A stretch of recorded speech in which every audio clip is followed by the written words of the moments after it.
Good evening, everybody. This is Encounters. Welcome to Encounters Around the World. This is CmdrAleon. Welcome to the show. It's another night of encounters, and we're on actually earlier than you would think. Yes, indeed, we're on at 10:20 p.m. instead of 11. You'd never know. Sometimes we come on a little bit early, folks. And tonight is the night. And we have apple cider.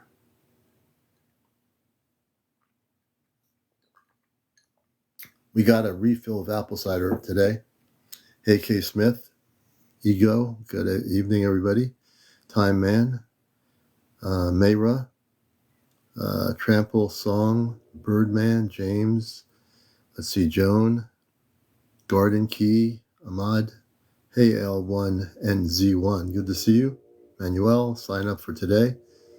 Marquise, everybody in here, welcome to the show. Brooke, welcome, Brooke. Billy Smith, hey, David, good to see you. So hopefully, hey, Debbie, yes, we're on a little bit early tonight. Hopefully tonight we're going to do some interviews. My show from last night is on my YouTube channel, Ashtar Command Spaceship News. So we're all caught up with all our recorded shows. Charlie, welcome to the show. Good to see everybody here. Oli, good evening up in Quebec. Fung, welcome. Carmen, Joe, thank you for the follow. Chad, user 819, welcome. Kelsey, welcome to our show. Damien, welcome to Encounters. Kathy, Earl Clay, welcome to our show. Dustin, Ralph, everybody out there, wherever you are here. Marlo, we're doing good. Hope you're doing well. Bernie, welcome to our show. Bernie, Gracie, Randall Paul, welcome to Encounters. Everybody, T Sog 420. Everybody in here. Ashley, good to see you. So we're on a little bit early tonight, so we might have some new people coming in here that didn't realize that there's a show called Encounters. If you're new to the show, Blake Peter, welcome and thank you for the roses. We appreciate it. I am CmdrAleon. I'm the host of the show. You might have heard about our show. You might even have heard about me, you see. I'm not your usual social media person. I am a radio talk show host on WESUFM.org, NPR Pacifica radio affiliate for over 21 years. And I used to do a thing called the Intergalactic TV Network on cable many years ago for about a year. Then I went from that to the radio. And then I've been on here since early last year on TikTok. And I came here because some friends of mine told me, you must go on TikTok because that's where it's supposed to be. So I went on TikTok, and here I am ever since. And when I came here, I decided to do something totally different. I decided actually to figure out what my format was going to be, what I was going to be doing for content on here when I first got on TikTok. Rainbow, thank you. So I decided I'm going to bust the matrix. I don't care who's out there around the world. I'm going to come on here and do something different. I'm going to be a talk show host, which I am. I'm going to be the Ashtar Commander that I am from off planet. I'm going to be the man from Mars that came here at birth, and I'm a contactee. And plus a lot of other beautiful things. So I decided I think people need a dose of the reality of cosmic enlightenment, cosmic truth, and we need to bust the matrix. I've been busting the matrix on my radio show for 21 years. So I came to TikTok, I said, I'm just going to bust the limitations of the matrix, the 3D mind, people's belief systems, all the garbage on national, international media, all the garbage on documentaries that keep showing information that's not totally true. So many things on Earth confuse people, you know. Hey, Penny, Deborah, good to see you. Just so many things out there confuse people. Hey, look, it's easy to confuse when you're being given information. I was watching something from Stephen Greer. Roy, good to see you. Rainbow and Crystals. Thank you there, Rainbows and Crystals. So the one thing about me coming to Earth to bust the Matrix, I don't care what anybody thinks. As you get to know me on this show, I really don't care what anybody thinks. Mostly the trolls and those with negative, comments. Those people don't last very long. Hey, Johnny, good to see you. Hey, Cliff, good to see you. Oh, she's back in the hospital. I didn't know that. I hope she's all right.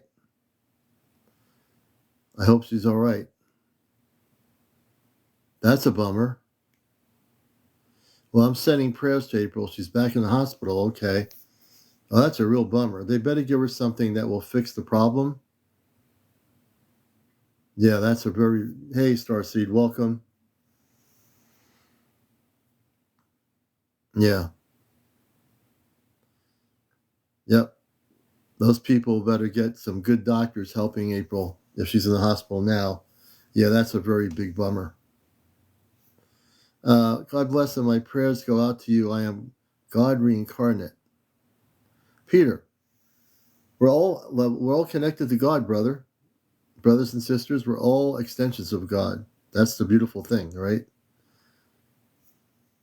Oh my God, the knee was very swollen. The leg won't function. That's terrible. We got to send our prayers out to April, everyone. If you don't even know who she is, send prayers out to April.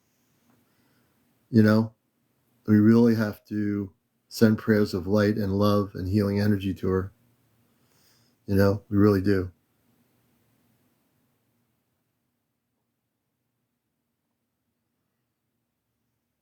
Good to see you, brother. Good to see everybody here. Now that I know April's in the hospital again, we got to send some love out to her. Yeah, I heard she's in a lot of pain. So I want all my collective people, brothers and sisters, new people, even if you don't know her, she's a beautiful, beautiful being of light. We need to send her a lot of Christed light, a lot of prayers. We got to send her a lot of love. And yeah, that's what we need to do. Yes, Susan, I hope she gets healed. I didn't know that, you know. That is such a bummer. Parnell, hello, good to see you. Hello, Stella Bella. So I want everyone here to send prayers out to April. We have 119 people, and some of you might not know who she is, but she's a good friend of many of us, and she has been on the spaceships about 13 times with the Ashtar Command physically, and we need to send prayers out to her. Send your love, send Christed light energy to her, send prayers. Let her know that you love her and that you hope that she heals. Yeah, that's not good. Thank you, Rose. You know, she was live at the hospital. Well, yeah, that's good that she was able to go live at the hospital. And maybe she'll come on the show at the hospital. But they got to take care of it. They keep giving her this medicine that's not working. They got to really find the doctor that knows what he's doing to take care of her. You know? Especially in Vermont, of all places. You would think there'd be some good doctors up there. You know? I didn't send an invitation. What did I do? Yeah, so much love and light to everybody. This is Encounters. Thank you there for the big thing there. I don't know what to call it, but whatever that was. Hey, Jenny, good to see you. You know, my heart is the heart of love. My mission is the heart of light. And my consciousness is the consciousness of the cosmic Christ. The heart of love, light, and cosmic Christ consciousness. That, brothers and sisters, is who we truly are. We're in these human bodies having this human experience, right? But really, truly, we're here to love each other, help each other, come together. You know? Sending out a lot of love to April from the commander and everybody here. You know? And if she comes on, we'll put her on. Because, you know why? I run the show. That's why I run my own show. And I can do whatever I want. The puncture wound on the outside has healed. The infection is deep in her leg. So they need to do something. Alicia, good to see you. They need to do something about that. They need to give her do something about that to heal that, you know. I know it'll be healed before she comes down here to Connecticut in the latter part of May, but they need to do something to just heal it up. They need to get the best doctor to do this. Maybe we can send a doctor from the Ashtar Command ships to go in there with a doctor's suit on. That would be amazing. Yes, yes, yes.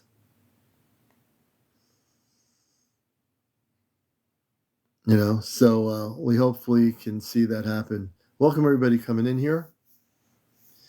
We got our apple cider on a little bit early if you're new to the show.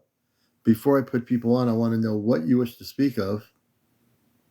Jenny says, make a turmeric's natural heal. Oh, turmeric, yeah. Yes, we do, Ava. So here's the protocol of my interviews. I've done many interviews on my show. To be a guest on the show, you have to have over 200 followers to get on audio. That's TikTok. Over 800 if you want to do video. That means I want to have you live on the screen. So make sure you're prepared to go on the screen before you come on. And this is how it works. Give me a second. I need some apple cider.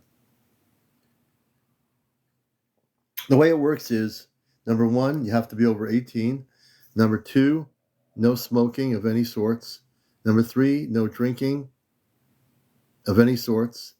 Number four, no paranormal discussion. We don't do paranormal here. There are 10 other TikToks or more that are into that stuff. And I guess those are the top major things. And then, of course, staying on topic regarding anything from encounters, visitations, UFO sightings that are happening, all that stuff. Yeah, no smoking or drinking while on the live. And hopefully, if you're drunk or you're been drinking, you're not going to get on the show at all. So, but if you really are not, if you're totally sober, got your head together, and you have something really you want to share, we'd love to hear it. Regaining. I have 19K followers and have a story. Okay, let me see here. Okay, Ava Troop. We're going to bring Ava Troop on. And Ava, tell us what part of the world you're in and give us some background about.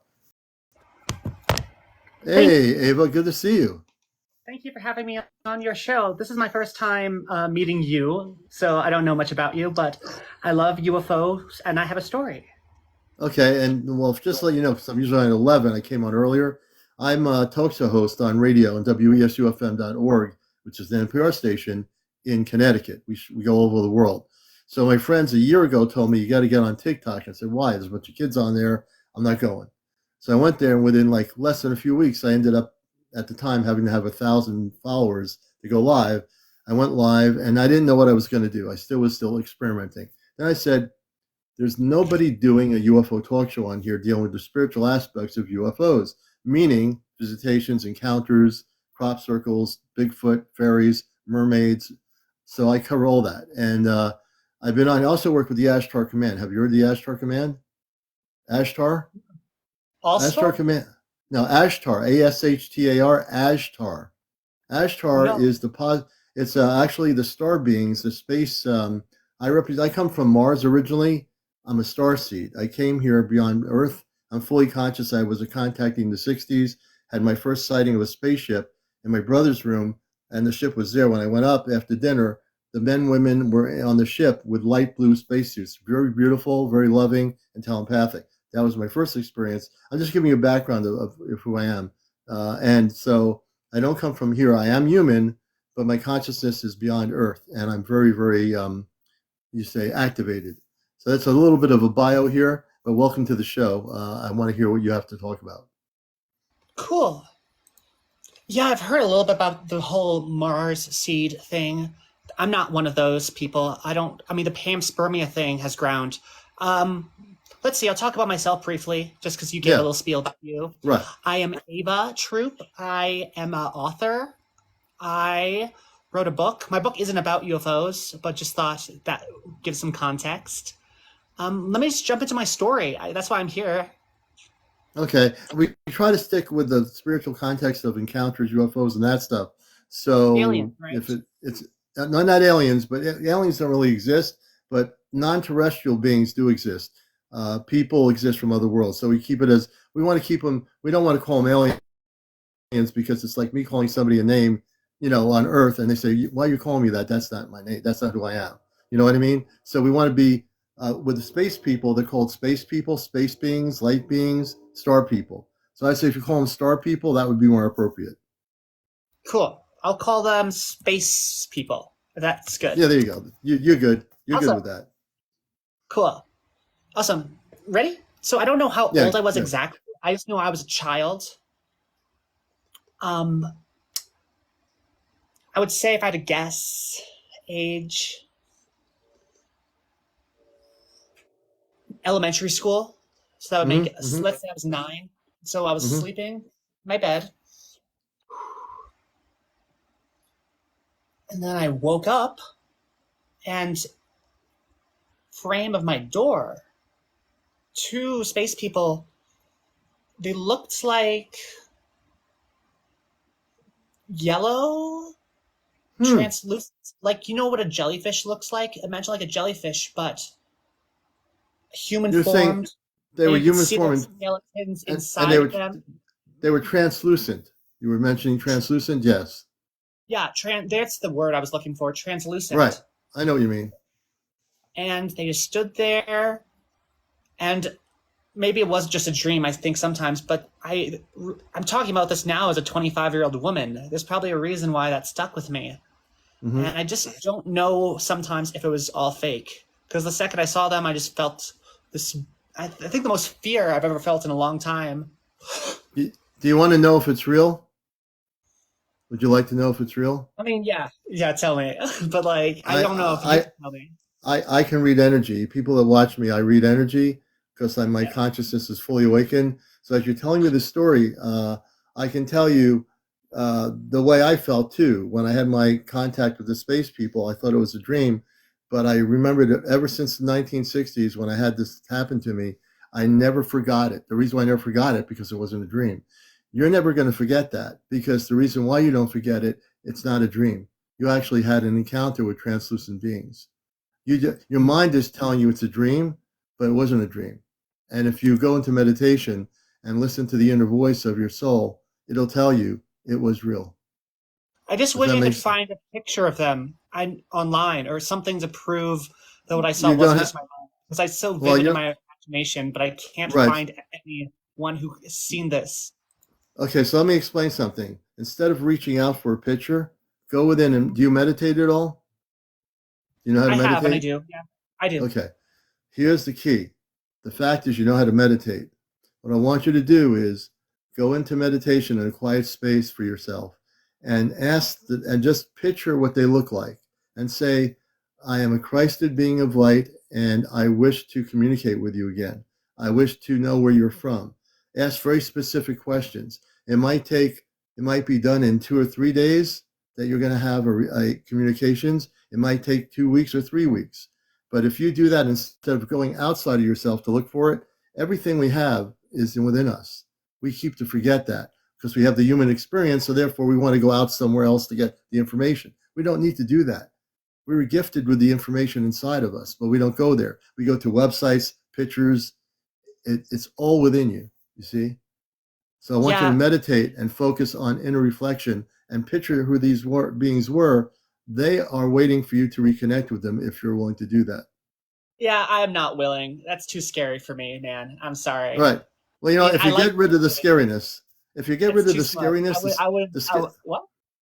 Maybe the I should get rid of scariness, the fear. The fear is you there. need, It's not going you away. need to, well, you need to let go of it in meditation. Meditation, if you listen to some ambient Christed music that has a high vibration to it, say to yourself, I wish to be in fear of nothing anymore. I wish to be in fear of nothing anymore. I am integrated. I am who I am. I am not afraid of anything. People have to let go of fear. Fear is the worst enemy of human beings. If you live in fear, it will not let you proceed to grow to a level of understanding. So, yeah, of course, the human mind is the thing that was in fear of these beings. It's the human mind, not your spirit. If you operate from your spirit, I guarantee you'll have no fear of them. There's nothing to fear, Good really. idea. I also should try drawing them. I mean, I think I have. They're not very complex, at least in my imagination. I mean, the colors were complicated and hard to like. Hmm. I would never be able to Yeah, draw the colors, but I could definitely yeah, draw someday the yeah, physical.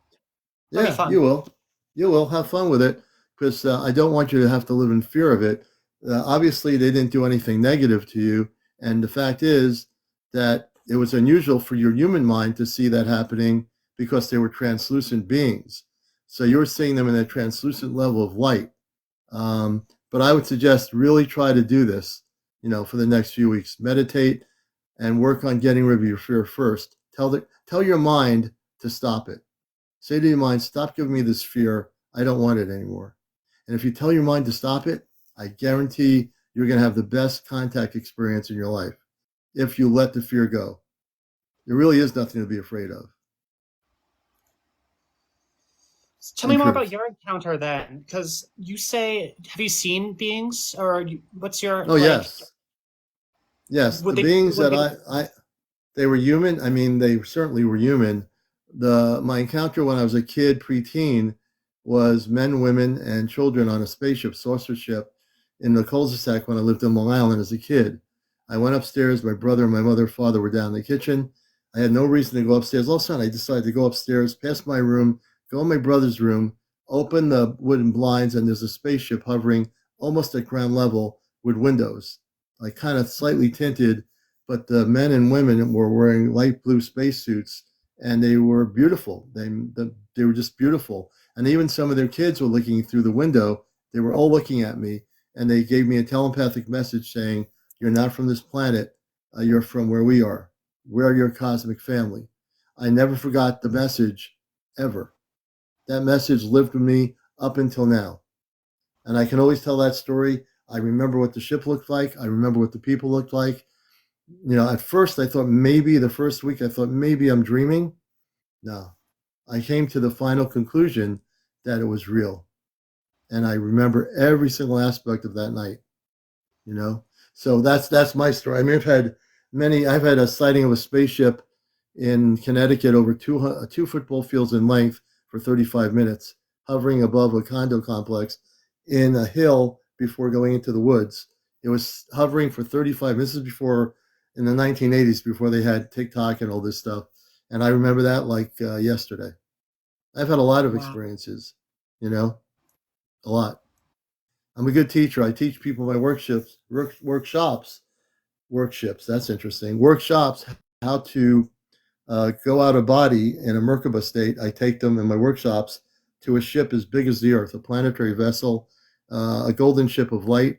It does exist way beyond Earth. And I've taken people on these journeys where they come back with a journal and they have to keep a journal of their experiences. So I teach people how to go into Merkaba states as well when they're not having direct contact, how to travel to the golden ship of light, which is real. Cool. I Yeah. drew the picture. I mean, I'm not an artist. I'm a writer, but this is my Oh, best. that's interesting. I think it's Yeah. flipped because of TikTok, but you see how they look like, and I just wrote Yeah. yellow, translucent, glowing very brightly, Yeah. and there was two of them. Yeah. So I will tell you from the picture, if they were to, yes, Marlo. I'll keep it So what up you for were people. saying, yeah. So you're saying was light beings. You know what a light being is? No. Okay. See, I'm glad you came here. So a light being are very evolved spiritual beings of light, meaning they are very loving people. They're people, but they radiate a very strong essence of light. So if you ever were to encounter them again, they would be very, very beautiful and loving to you. They come from way beyond Earth, and they are very, very Christed in their love and light. So they're the ones that you should not be afraid of because they are there to be in contact with you. You have to work through your fear in order to get the contact coming back. They'll help you. They're there to help you. There's a reason why you had the contact. Your mind's going to tell you other things. Don't Are listen they, to your mind. maybe I'm just trying to be too scientific about it, but are they actually made of light? Or is Yes, that they are, just but don't be scientific. That's a mental thing. Get out of the mental thing of scientific. Get into the spiritual thing. That's from here. That's like in your heart. This is the scientific. This is the heart. Scientific heart. Go to the heart. Don't go here for the answers. I see. I know. You see what I mean? I know you're a deep thinker. You think a lot. Mm-hmm. And there's nothing wrong with that. I know. Wow. But I'm glad you're here. So now you have a lot. Now you have a lot to meditate on. Now after being on the show, you have a lot to go within. And you've helped guide me at least in the direction of less fear. Like before, yes. I was meditating about this encounter. Seems almost like creepy. Like it's like, but now that I know that light beings are not, I don't know. Light beings are loving. They're not creepy. What's creepy is when the mind uses words like that. That comes from the mental state. The word creepy, it doesn't come from the heart. You need to get out of this part and meditate in this part with higher dimensional music, and you'll find yourself going into the more spiritual you. You're not going to think that way anymore. You're going to transform yourself into that higher level of light. You will. I know you will. Anything else, Ava? Well, I don't know if not really. I mean, this was a great conversation, and I could keep talking, but I think that's everything to really talk about and share. Yeah, well, I'm glad you did, and I want you to really, you should really focus on meditation. I want you, next time you come on here, I want to see the you that you become, and that you're going to say, Commander, I actually made contact with them again, and it was a beautiful experience. I'm getting from you one thing I will tell you about the two of them, the light beings that you saw. One is a woman and one is a man. I already know that. I'm telling you who they are. One is a woman, one is a man light being. Makes sense why there were two of them at least, because I was like, why two? Yes. I mean, it makes sense maybe two. They, in a sense, are a couple. They're star beings from outer space, but they are a couple. Absolutely correct. All right, many blessings to you. I'm glad you're here. Thank you. Bye-bye. Ava, thanks. Until next time. Bye-bye, Ava. Absolutely, Ava. That was a great interview. I enjoyed having her on there. And we're going to do a number of interviews tonight. Paul Arlington has some information from about his dad. Let's see, Paul. We're going to bring Paul up here. And the way interviews work on the show is, the beautiful part is, I'm the host, and you have to be over 18. No smoking or drinking on the show. No being drunk on the show or high on the show. No foul language on the show, and no paranormal discussion on the show. So we pull up here. If you wish to be a guest too, if you want to get in the queue to be a guest, and you've had visitations, you have contact with star people, mermaids, or any of these things related to this, we definitely want to. Let me make sure my thing is on here. What's going on? Here we go. We want to. Good, it wasn't plugged in. So I'm going to bring Paul up here. And we're glad to have everybody here on Encounters. Okay, Paul, good evening. How are you? I'm good. Paul, are you there? Good to have you with us. Yeah, I'm here. You're on good, man. You're on the air. You're on the program. I told you I would come back every so often. Give you some updates. Glad you're back. Any up? Yeah, we definitely want to hear some for sure. Paul's been on our show before in the past, and we do bring guests back on the show with updates. All right.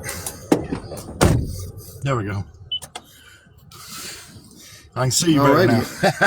Oh, good. Oh, there you go. So tell everybody who's watching a little bit about yourself and what the updates are. Sorry, there you go. There you go. I got enough followers where I can actually put my camera on.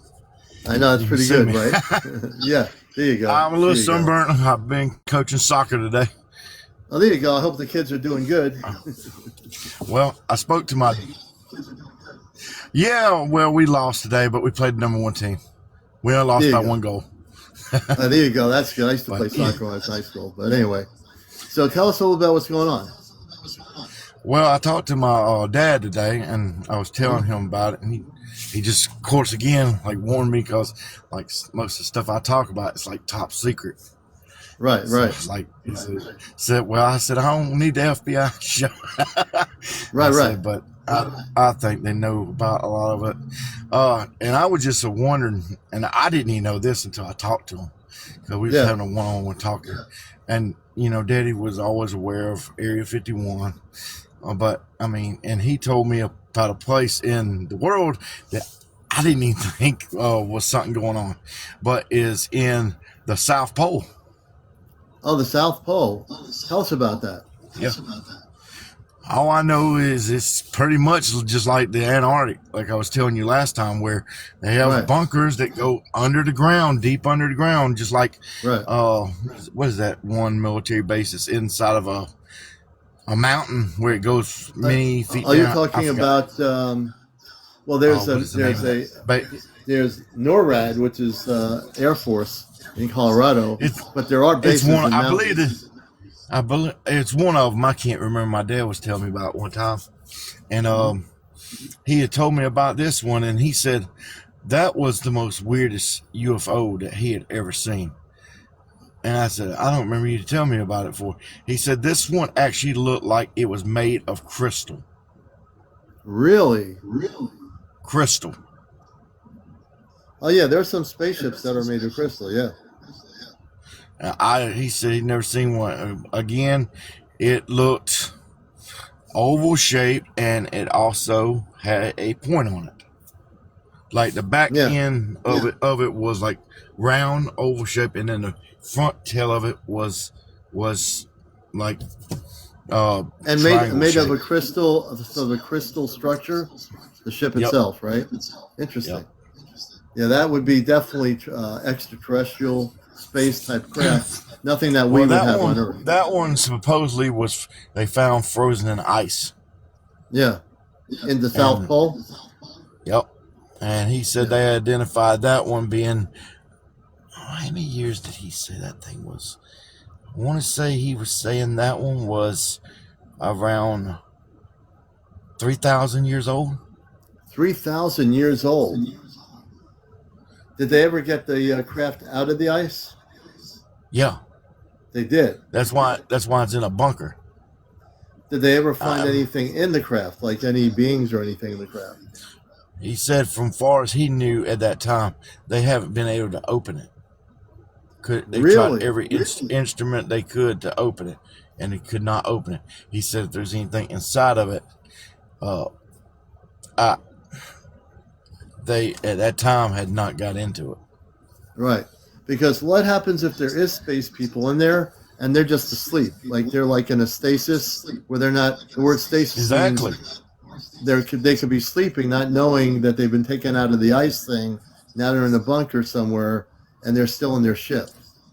You know what's the weirdest thing is? All these things came like years ago, before we even had our civilization, really. Yeah. And just somehow got frozen in the ice age. And one thing I can think of is maybe it was from the ice age. Maybe, but there's been a lot of weird things now. In Antarctica, there have been things leaking out, some of which is real and some of which is questionable, but that they've been finding spaceships that have been frozen in ice in Antarctica. Yeah, like that one I was letting you know about. Yeah, just like that one. And there's a lot of stuff. There's a lot of stuff going on. Talking about and like he said, Antarctica is another continent. I mean, we don't know too much about that one because we cannot even walk so far on Antarctica, or it's also a no-fly zone. So isn't that? Yeah. I mean, that should tell people something there. Oh yeah, Amanda says they're from water, not above. And Amanda, you would be right. Some of the spaceships that are being found in the ice are from the water, and so we do have what we call space beings living in the deep oceans, or we've got a number of cities in our oceans that are Ice Age was 11,000 years ago. Okay. I was not sure on how old the Ice Age was, because I swear I'm trying to put science with biblical times, and it's so hard. Well, a lot of times we have to throw all that stuff out of the picture and just realize if we knew a lot about our own planet, Earth, for people out there watching this, there are at least 8 different space bases that are of the star people that are in our deep depths of our oceans and our seas all over the world. And well, I'm not surprised at that at all, because I remember hearing something. It was on one of those Discovery Channel things where they always said that we know more about outer space than our own ocean, because our own ocean, we've only discovered maybe 15% of our ocean. Yeah, it's we really don't know a lot about our own. What's really amazing to me, living on this planet, we have no idea a lot of what's going on in the oceans of our world, in the inner mountains of our world. There's a lot of places in the world that man has never been to and cannot get to. And there are entrances into the inner earth, and I can't believe there are people still out there that don't believe there's an inner earth, or that there's not an entrance to it. There is an entrance to it in different parts of the world, where ships go into the inner earth, come out of the inner earth, and there are civilizations within our planet that live what we call the inner earth, and it does exist. The people that think I've heard something right. about that. I mean, I can't say, I keep an open mind about things, because anything's possible. Right. I mean, it's like when I was a kid, and I did this one time. It was for a class project, and it was actually pretty cool, because it is true. If you take all the countries in the world and bring them together, they will fit in just like a puzzle. Yeah. So at one time, I think all the land was one big continent. You're actually, if you look at and put everything together. Yeah. You're correct about the lands being one land. At one point, all the land masses were actually, as you said, one big landmass, with the water on the outer part. And when the earth changes happened, everything separated the way it is now. So you're absolutely correct. And earthquakes and all that stuff caused a all lot that of it. stuff. Yeah, absolutely. Definitely. Yeah, very interesting. And like I said, I know I didn't want to take too much of your time. I told you I'd come back, be a special guest when I find stuff about my dad and stuff he went through. I mean, he even said, and he even said when he was. Go ahead. No, I was going to say, what else did he tell you? That they have found stuff in the South Pole. He said he don't know really much about the North Pole, what was going on, but he says every different parts of the world, they have their own stuff that they keep hid from us, because they didn't want to panic nobody. That was the whole thing when he was in there. They thought if they gave this information out, letting people know there are UFOs, that it would make a war spread. They would start rioting and all kinds of stuff. People wouldn't know how to act. That's their perception of the public, but I think they misunderstand the public is not like that. There might be a few here and there. I think people on this planet are ready, and I wish the people that are in the power and control of that information would have a little bit of faith in humanity that we can actually handle. I mean, I know more stuff. Look, as far as I'm concerned, I'm disclosure right here 24 hours. Well, not 24 hours a day, but when I'm on here, if I was on here 24 hours a day, folks, I would not be here. But I can tell you, I have exposed the government on this whole subject of ETs, UFOs, space people, and I know I'm telling the truth when I give information I have here. And when I hear your story, people don't realize that the North Pole and the South Pole, there are entrances in the North and the South Pole that go into the inner Earth, which is the Agartha network, which is the subterranean cities of the Agartha network within our planet. So a lot of people still believe this whole idea that the Earth is one solid rock with a lava center, with a bunch of lava that comes up, and magma that comes up. And that's why, of course, we have the volcanoes, we have all these things going on all the time. But it's a misperception of reality, because in truth, we have space people that are spiritually advanced living in the inner Earth. And they live in Mount Shasta, in the city of Telos. There are entrances in Tibet that go into the inner Earth. All over the world, there are certain secret locations where there are entrances into the inner Earth. But the majority of people on this planet have no idea about that, Paul. They're just going about their daily lives believing what they believe, and they're not being challenged to question what they've been told all their lives, Yeah. And that's what it is. I mean, I remember hearing one time about, in which I keep an open mind about this too, where there's multi-universes. Oh, yeah. Multi-dimensional reality is absolutely correct. You're right on the money. So not only are there multi-dimensional realities, there are parallel dimensions. There's parallel. I can't even speak English. I got you. Parallel. I got the word out. Gotcha. Parallel realities, and I'm not drunk, folks. Parallel realities beyond Earth, and so people think, well, is there another Earth?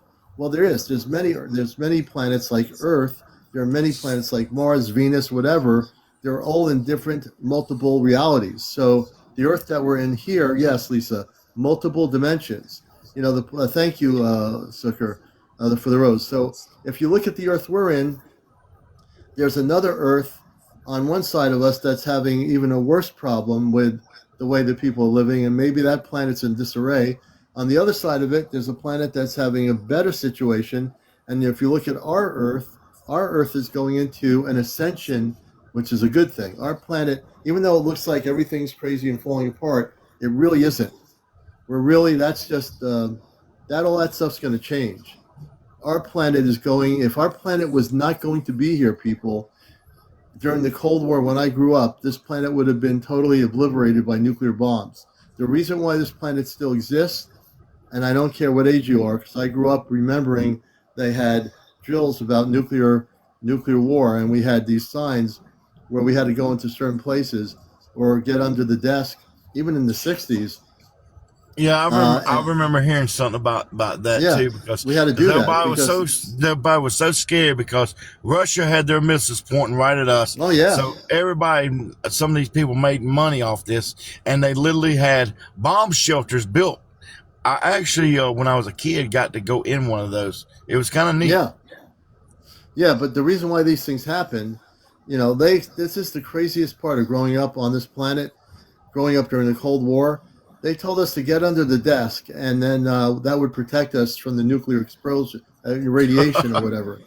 And I was like, now you understand, I'm a kid, so I wasn't totally as aware and awake as I am now, fully awakened. I'm just a kid like every other human kid. Although I'm not human, I don't realize it yet that I'm something more than just human. So we get under the table for that minute or two, whatever it is. And then as time goes on, I think back and I say, really, we get under the table in a classroom, a nuclear bomb explodes, and we're going to still be alive? You see, now looking back, I know that's not true. Go ahead, I'm sorry. No, it's because back then, I think most kids didn't know any better. But now that I realize I'm not from this planet, I'm with the Ashtar Command, and I don't come from here, I know that we were told a bunch of lies about that. There's no way we could have survived, I do want to eventually, hopefully, if I can, my dad can find them. But my dad claims he has a book that he had pictures of all these UFOs on. Really? Where they was in bunkers. Really? If you can get that book, you can even the crystal one. Because I would love to show that. I would love to show you that. And I told Dad, I said, I need those pictures. Now that's gonna be your assignment, Paul, is to find those pictures for the next show. It's my dad. Like, man, he's in his 70s, so he's got to have them. He's in his 70s. He's I know. He said even when he was in Vietnam, some of the soldiers claimed there was a UFO crash over there. Yeah, I believe it. I think pretty much. I think the reason they come to our planet is because maybe it's more inhabitable than where they came from. Well, here's part of what I'm going to answer your question, that comment. They don't really come here for that. There are star beings that come here that are coming here to help the planet. There are other ETs, the lower vibrational ETs, who came here and worked with our government to keep a cover-up going on. And they did the abductions of human beings for many years, 60s, 70s, 80s, early 90s, maybe early 2000s at the most. But there's a whole galactic universe of space people. Some are spiritual, some are not so spiritual. The ones that are spiritual, they have their own planets that are beautiful where they come from. So then I hear there's already space people or extraterrestrials that are already inhabiting our planet. They live amongst us. They live in our oceans.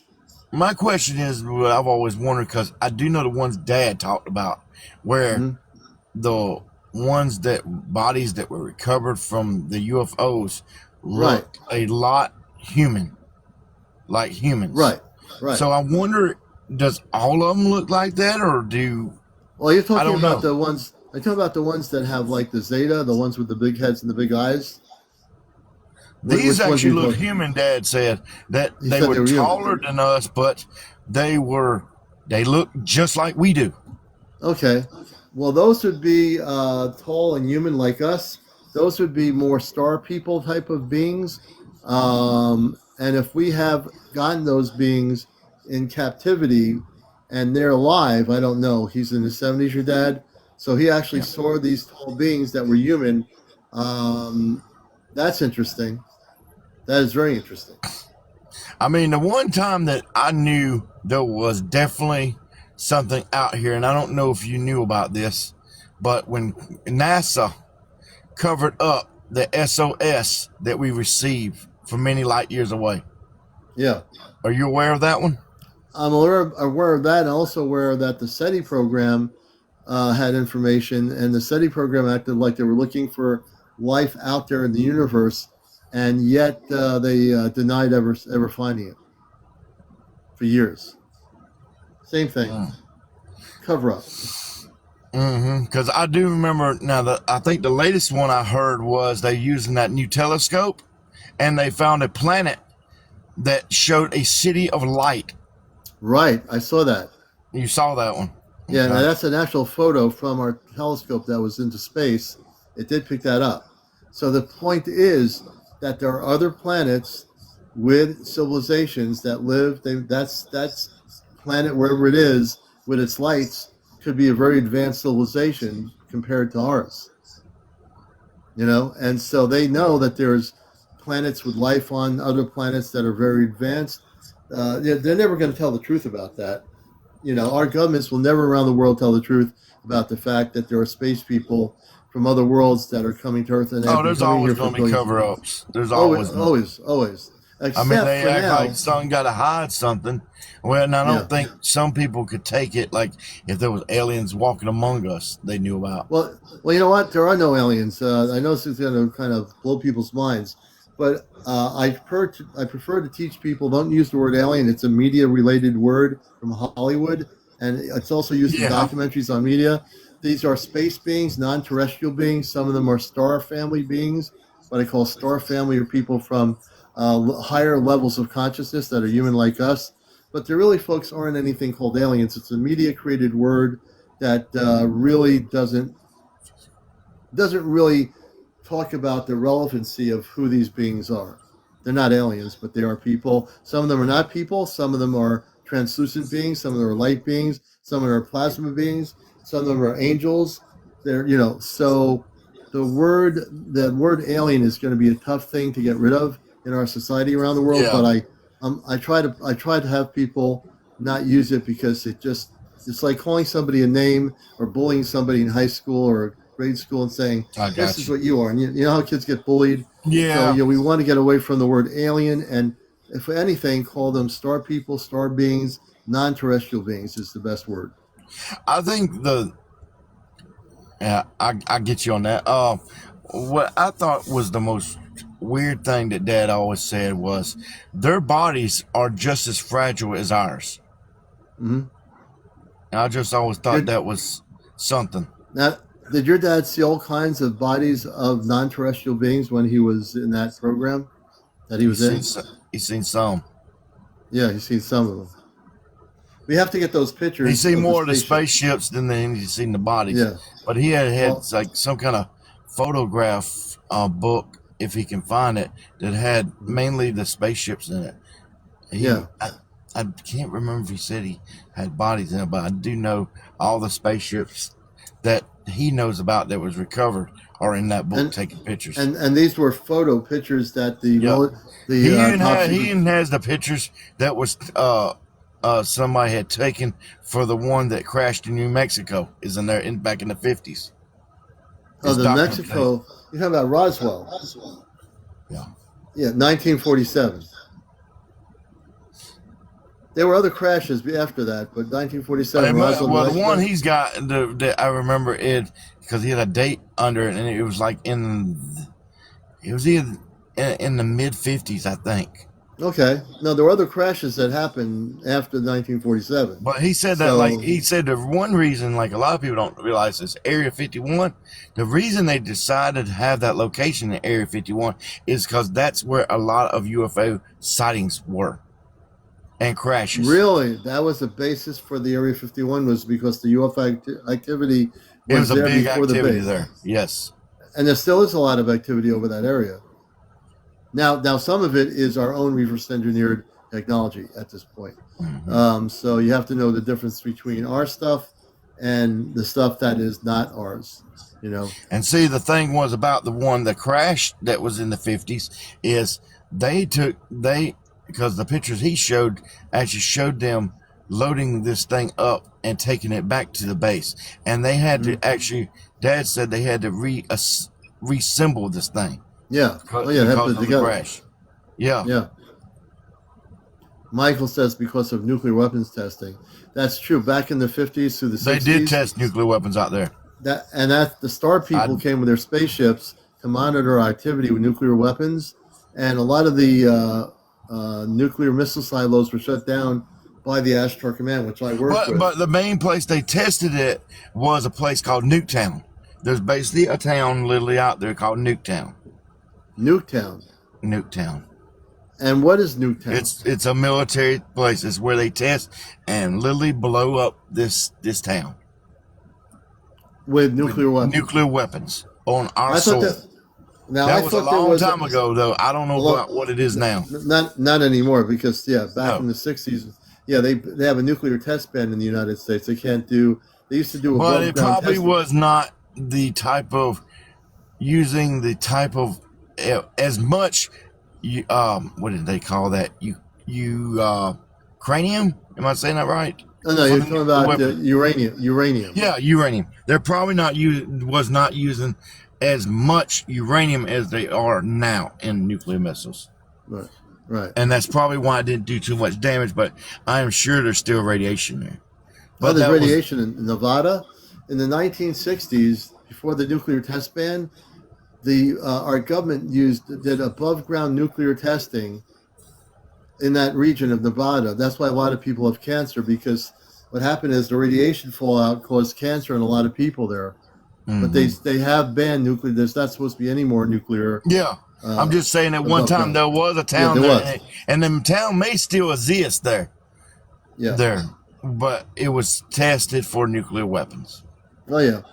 And the Star people came in and shut down most of those nuclear silos when they were operational. When they tried to use the silos to test the nuclear weapons, they were shut down by our space people, which I work with, known as the Ashtar Command. Those are the people that are here to help our planet. Well, I can say this: don't believe those silos are shut down. I guarantee you. Yeah. They're not. No, I don't believe they're shut down. They're still active missiles in them. But I was saying when I'm not saying that some of them was not removed, but I guarantee you all of them were not removed. Right. And when I say shut down, I mean in the 60s, when they were trying to use the missiles, the electronics of the bases were shut down by the space people. They turned them off. And they have documentaries documenting. I've seen the documentaries where the people that are retired say, they saw a spaceship or a flying saucer over the base, and all the lights went out, all the electronics went out. That's what I mean by shut down. Like, the bases might still be there, some of them, but the space people shut them down so they couldn't operate their nuclear capabilities. All right. Hey, Paul, I appreciate you being up here, man. And try to find that book. Well, I appreciate it with you, man. I know there's some more people probably waiting, but I'll try to come on here time after time. And I'm going to still check with Dad and see if I can get those photos. Oh, you'll find it. You'll have to. Because if I can get those photos, I'd love to put those on your show, definitely. Well, then we'll do that. We'll make that all right. Y'all take care and have a great night. All right. Everyone say good evening to Paul. Thank you, Paul, for being a good guest. We appreciate it. And you have a good night, you and your family, man. We're going to let you go here. And that was Paul. Some good information from my guests here. And you're watching Encounters, the late night spiritual UFO talk show. We appreciate you all being here. Please like. And we need to put on our thing here. We want to send our prayers out to our friend April, who's in the hospital right now. And, we need to send prayers out to April. That means everybody, even if you don't know who she is, she's not only a friend, a guest on the show, but she has been on the ship of the Ashtar Command ships for over 13 times, and she's just a beautiful soul. So we send our healing prayers out to April, and for a quick recovery too. And if you want to be a guest like Paul, you have to be over 18. You have to have over 2,000 followers for audio, over 800 for audio and video.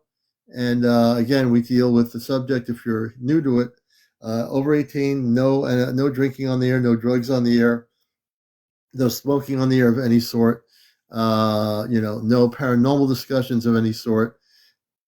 We keep it into the spiritual, cosmic, UFO, ET, galactic area. That can be anything: crop circles, mer people. It could be, related to angels that are connected with the star people, all that kind of stuff. Okay. So I appreciate everyone who's here, all our guests, and everybody coming in. So Raven, they can't interfere with the process of doing that.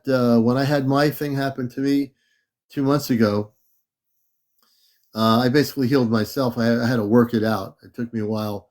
I had pulled a muscle or whatever, and because we're getting so many downloads. But the main thing is now that they cannot just go and heal. They can probably do some stuff, but essentially, I believe with prayers and everything that April will heal from what she's going through, and she has something in her knee.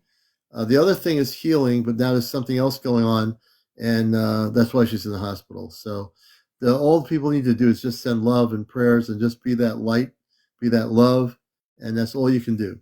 And if you do that much, that's all I think we can ask of anybody. D Wood says, remember the movie Close Encounters of the Third Kind when the toys and the kids' toys were all moving? Yes, I remember that, D. That was one of my favorite movies.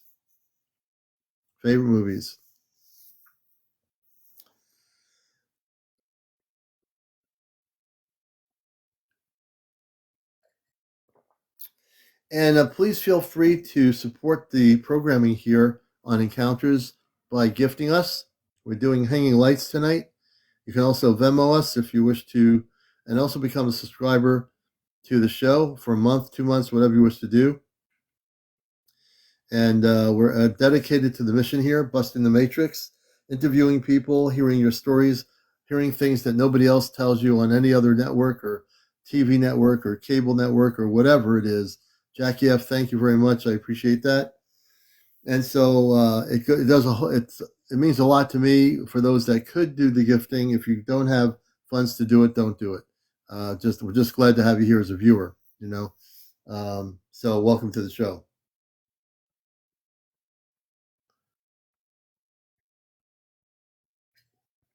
And I'm just drinking apple cider here. Do they hang around you? Do the space people hang around me? Is that the lilac what you're asking? Hey, Patricia, welcome. I'm just reading comments here.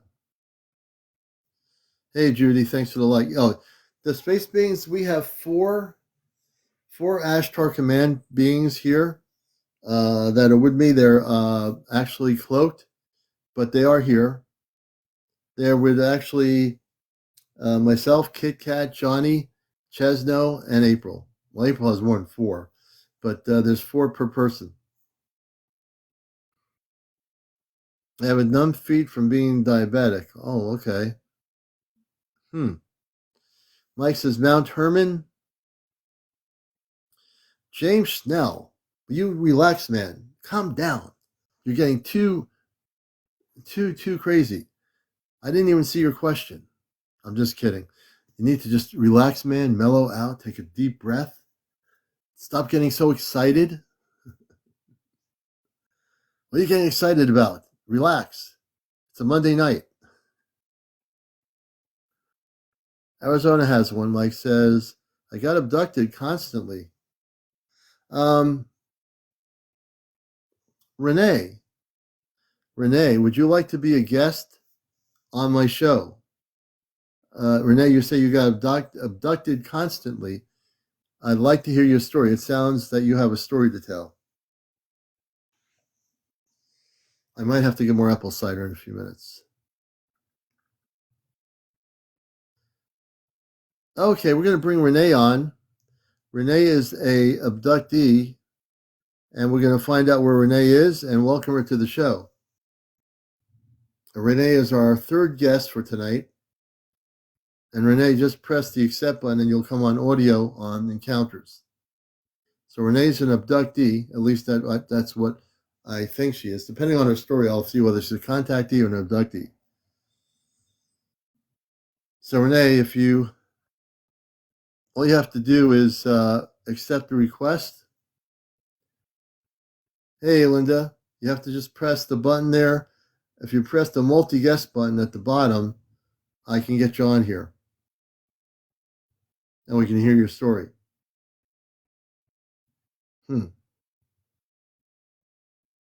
Here she comes. There we go. All right. Another exciting show tonight, folks. As soon as TikTok stops spinning.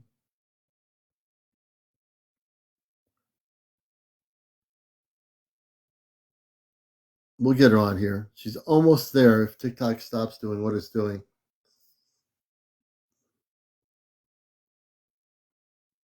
I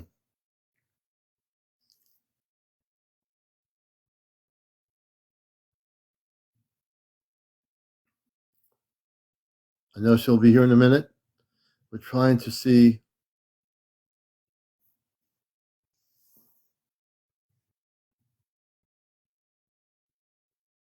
There's a TikTok lag here going on right now at the moment.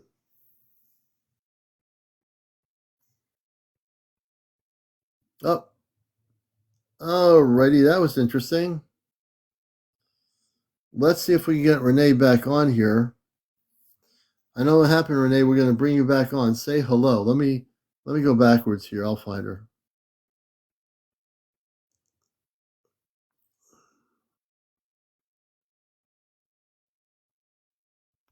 Okay, Renee, I just pressed the guest button for you. So we're ready to do an interview.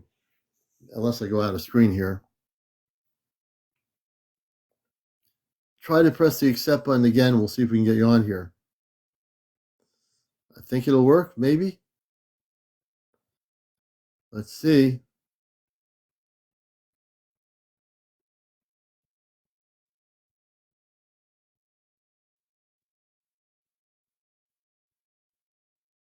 We're trying to bring Renee on.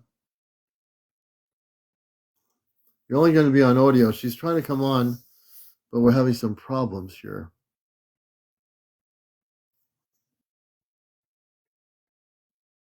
This happens. It could be. Renee, we're going to try to bring you back on. We'll disconnect you and try to bring you back on again. Let me see here. Renee, try to restart your phone, and we'll try to get you on here. Hey there, little girl. There you go. I'm just petting my cat next to me on the couch.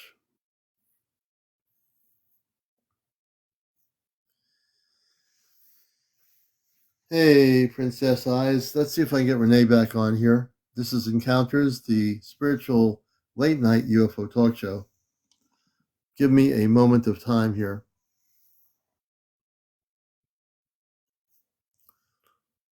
Let me see.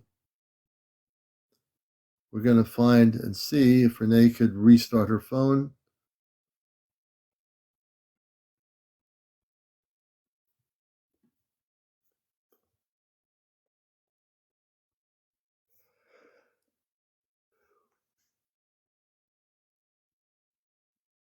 We're trying to bring her on again, and we shall see what happens here. Oh, Stella Bella. Yeah, absolutely, Stella Bella. And Stella Bella, why can I not bring you on? Stella Bella, Press the multi-guest button, and we'll get you on. I don't know why it's not telling me I can bring you on. Press the multi-guest button at the bottom.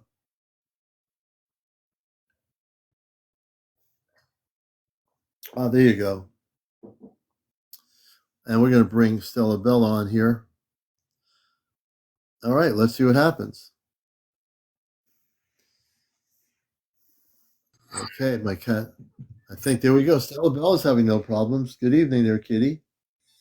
And hey, how you doing, Stella Bella? Nice how you doing? You. I'm good. You? Yes, it's been a while. Yeah. My story goes back like last week or something. I fell asleep on the couch and then I feel like I had to go outside to do something, cleaning or something. Then my son was sleeping on the couch other side, and I woke him up to go to bed. So they went to bed. So I went outside. It was like 2 a.m. midnight, and I was trying to record a UFO because I see so many bright lights in the sky, so beautiful. And while I was standing there recording it, and a voice appeared. It was like a disembodied voice, like a deep sight breathing, like Right. telling me I love you, and I do. And so I was like standing there froze. I was like kind of scared, but I try not to be, you know. I almost went inside my house, and then after I went inside my house, I listened to the video, and then the video came out so clear because I sent it to Alicia. Alicia did the deep voice filter on it, and then it came out so clear. And then I texted to April. April didn't know what it was at the time. She think it was like it might be fairies or a Bigfoot or something like that. Yeah. So yeah, and then later on, she listened to the deep voice filter, and she was like amazed by it. She texted me the next morning. She said she had a vision of Pleiadian, a beautiful, handsome Pleiadian standing next to me, was stroking my hair and telling me he loves me, and I do. Wow. And that he's a soldier of light. The Palladian. Yeah, he's a soldier of light. Yes, I understand that. Interesting. And when that happened when? It happened like it was like last week on a Friday night. Wow. Yeah, midnight. Wow. And I got the recording and everything. Yeah, you'll have to send me a copy of that. I will. And I was talking to somebody, I don't know the account name of World Beings, and then they say, I asked them, are you who are you? Where are you from? He said, we're not from here, we're from the 8th dimension. We're like space beings from the 8th dimension. And where was it? And where was this? It was, I talked to them on TikTok on here, it's like a week ago. Mm-hmm. And then he was telling me that I've been visited by Nathaniel, and he's a Pleiadian soldier of light, and he's like he was accompanied by Seraphim Dragon. So did you actually see this being? No, I just hear the voice. I want to. I think what you need to do is in meditation, see if this being, the Palladian, will actually show themselves to you and actually come out into a physical. They can do that if it's really happening. They can get very physical, and you can actually see them.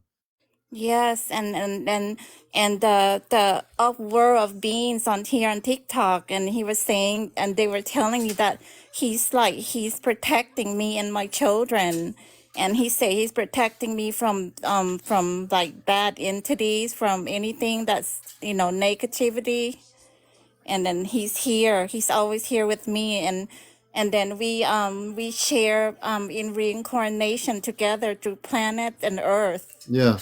Wow. Yeah. That's amazing. And saying that he's supposed to be my soulmate. And you know what? Again, this is where you're going to have to meditate, focus on this star being, and see if they'll get physically able to come through, if they're But really there yeah, to but kind of help you out. Commander, they've been manifesting to me because I'm Yeah. here on TikTok. I keep hearing the same music, the same angels, and the same wedding dress on here, Mm-hmm. like a wedding dress, beautiful wedding Hmm. dress. Wow. What does that You know, mean? I'm just like feeling emotional. I was like crying, like happy. yeah, I think there's something else going on in terms of the happiness. That's something I can understand. But I think there's something else going on where you're being downloaded information. They're trying to show you something. I don't know what it is, though. Yes, I mean, because like every night when go outside my patio, I see many bright lights in the skies. Yeah. And you know what they are, too. Like you can know whether it's a jet or a plane or a helicopter. You know that they're different when you look at them or no? No, they're Do they're like they're just sitting there, like observing me or just like looking at me. hmm And are Yeah. they there every night, Stella, or do they come periodically? Yes, every night. hmm Every night. Yes. Interesting. Interesting. Yeah, I have Wow. to I was waiting for April to when she gets better, she'll come in here and be a company to me. And Yeah, she'll definitely help you. She'll yeah, I mean, definitely help you. she's seen everything. She was here with me standing like next to me in her vision. Yeah.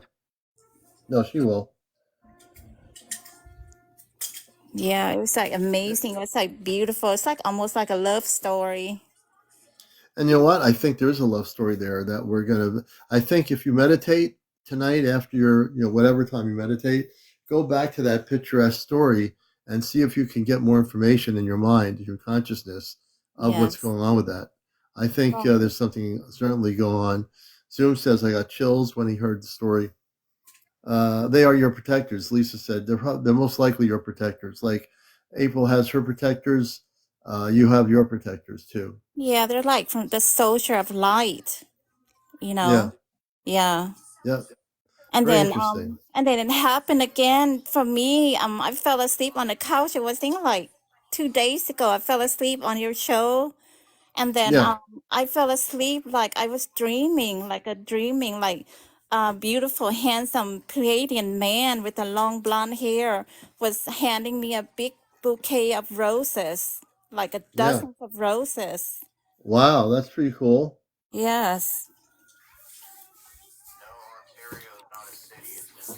It just seems like you're having many beautiful experiences.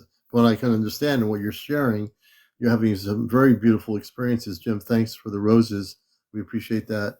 Um, and I think if you meditate, you can actually go into that state of consciousness where you'll be able to find out more information of what yeah. is going on in that beautiful experience that you're talking about too. You I think, see, like, I feel like he's trying to propose to me already. maybe space people can propose and marry Earth people that are open and awake. Yeah, it can Yes. happen. Because I sent the video to Alicia and she's seen the wedding dress and she's seen the angel and they like to play that music In the Air Tonight by Phil Collins. Yeah. Wow. So there's a sense of love and beauty that is very interesting in what you're telling us in our audience. You know, and I can feel it in your heart that you're having this experience, and you're like, wow, like the Palladian being. So they actually do protect you, and they also love you as well. Give me a moment to get more apple cider. I'm going Okay. to let you talk for a minute, and I shall be right back with more apple cider. And you're watching Encounters, the spiritual UFO talk show, with your host, CmdrAleon. Hmm. Yeah, and they play beautiful music on my phone. Music went off randomly.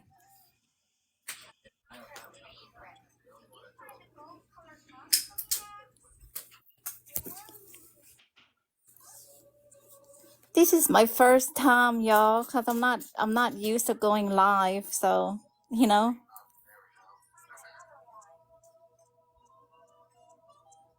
No, I'm single. I'm a single mom. I got two autistic boys, and both of my kids are in crystal child, indigo child. And I'm back. Okay. I just had to get more. I had to get more. I almost said tea. I had to get more apple cider. I ran out of apple cider, and the commander needs that. So we're back here. But it sounds like your experiences are of very much delight and with very beautiful beings. So when I listen to your story, I see, wow, there's a lot of similarities here.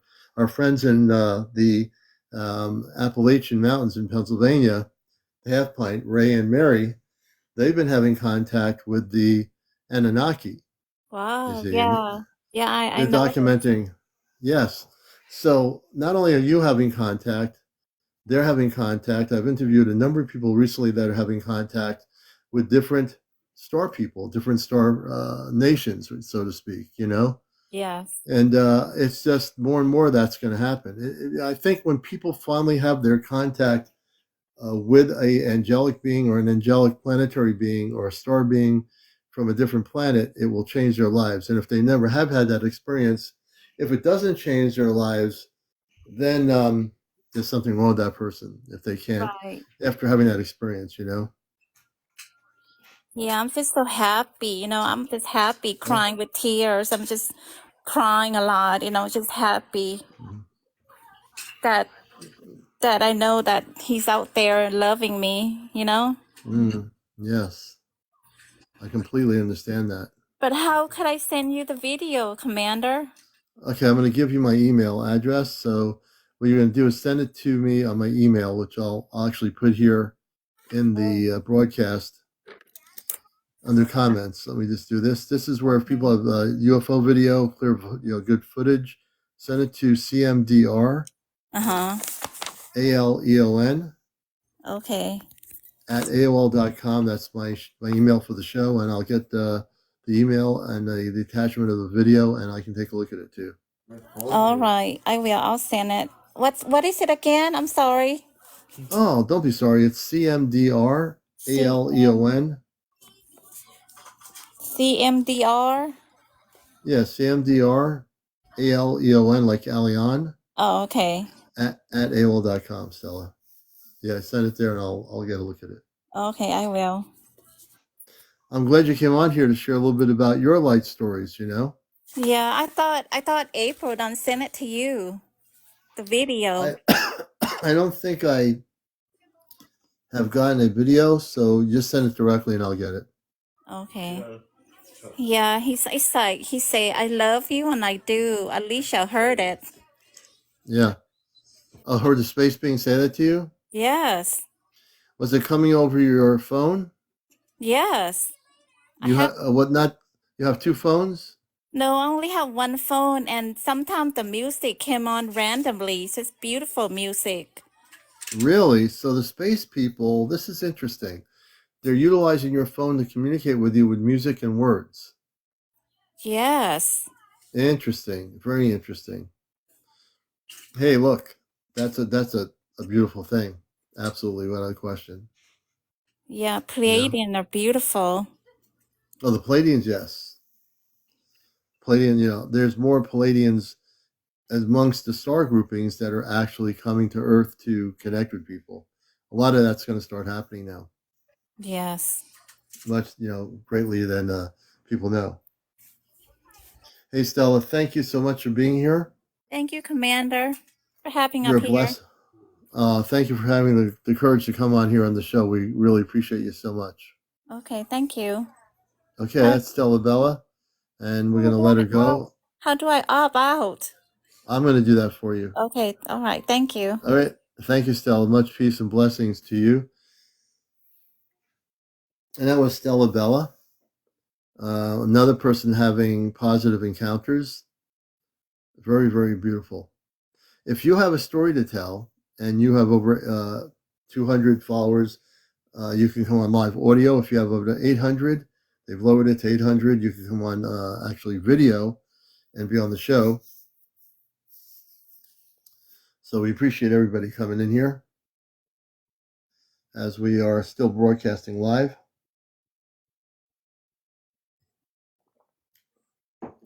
Give me a moment here to get more relaxed.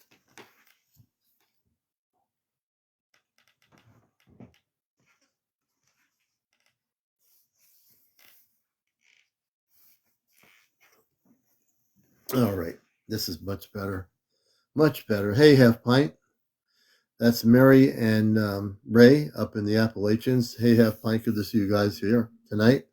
They've had direct encounters with the Anunnaki, which is going on up there in the Appalachian Mountains.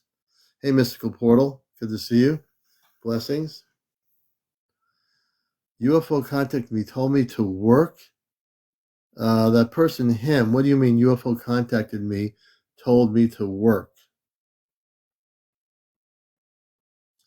Blazing Madame May, tomorrow night, are you going to have some of special go on, something special?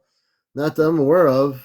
We're going to just do a regular show. Friday nights we do the Ashtar Command Contact, but I have not been aware of anything special tomorrow night on Tuesday. They wouldn't take me. So him, when you say they wouldn't take me, who wouldn't take you? I'm very curious about where, yeah, every night is special. On the 25th, Blazing Madame May, on May 25th, April, myself, Chesno, Kit Kat will be with many other people with us in an apple field. So that date is May 25th, which is a Saturday, up here in Connecticut, New England. May 25th.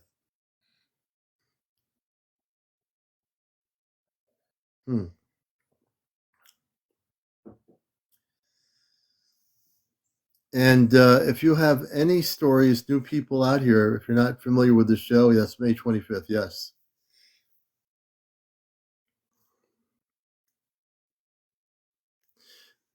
Spirit Godsy, let me, Spirit Godsy, we want to bring you up here. I'm not sure if I was abducted because I went willingly with 3 beings. Can you come up on the show and accept the request button? You have enough followers to go on audio and video. I'd like to have you on tonight. And if you can turn your camera on, that would be great. We'd love to have you.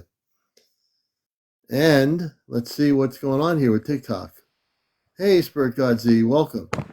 Hi, I'm not on video because I'm laying down. So, but okay.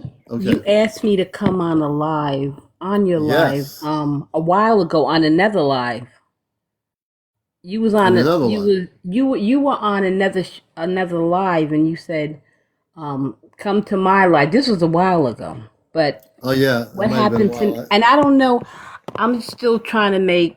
I don't understand really what happened, but I was in my living room, and 3 beings came. It was a female, but they weren't talking to me. They were like telepathically talking, and it was 2 males in back of her. Yeah. Oh wow. And they said something. Anyway, I ended up going with them, and it was in this. It was like a space. I didn't see the spaceship, but I ended up in it. But we didn't you go. Were in a spaceship.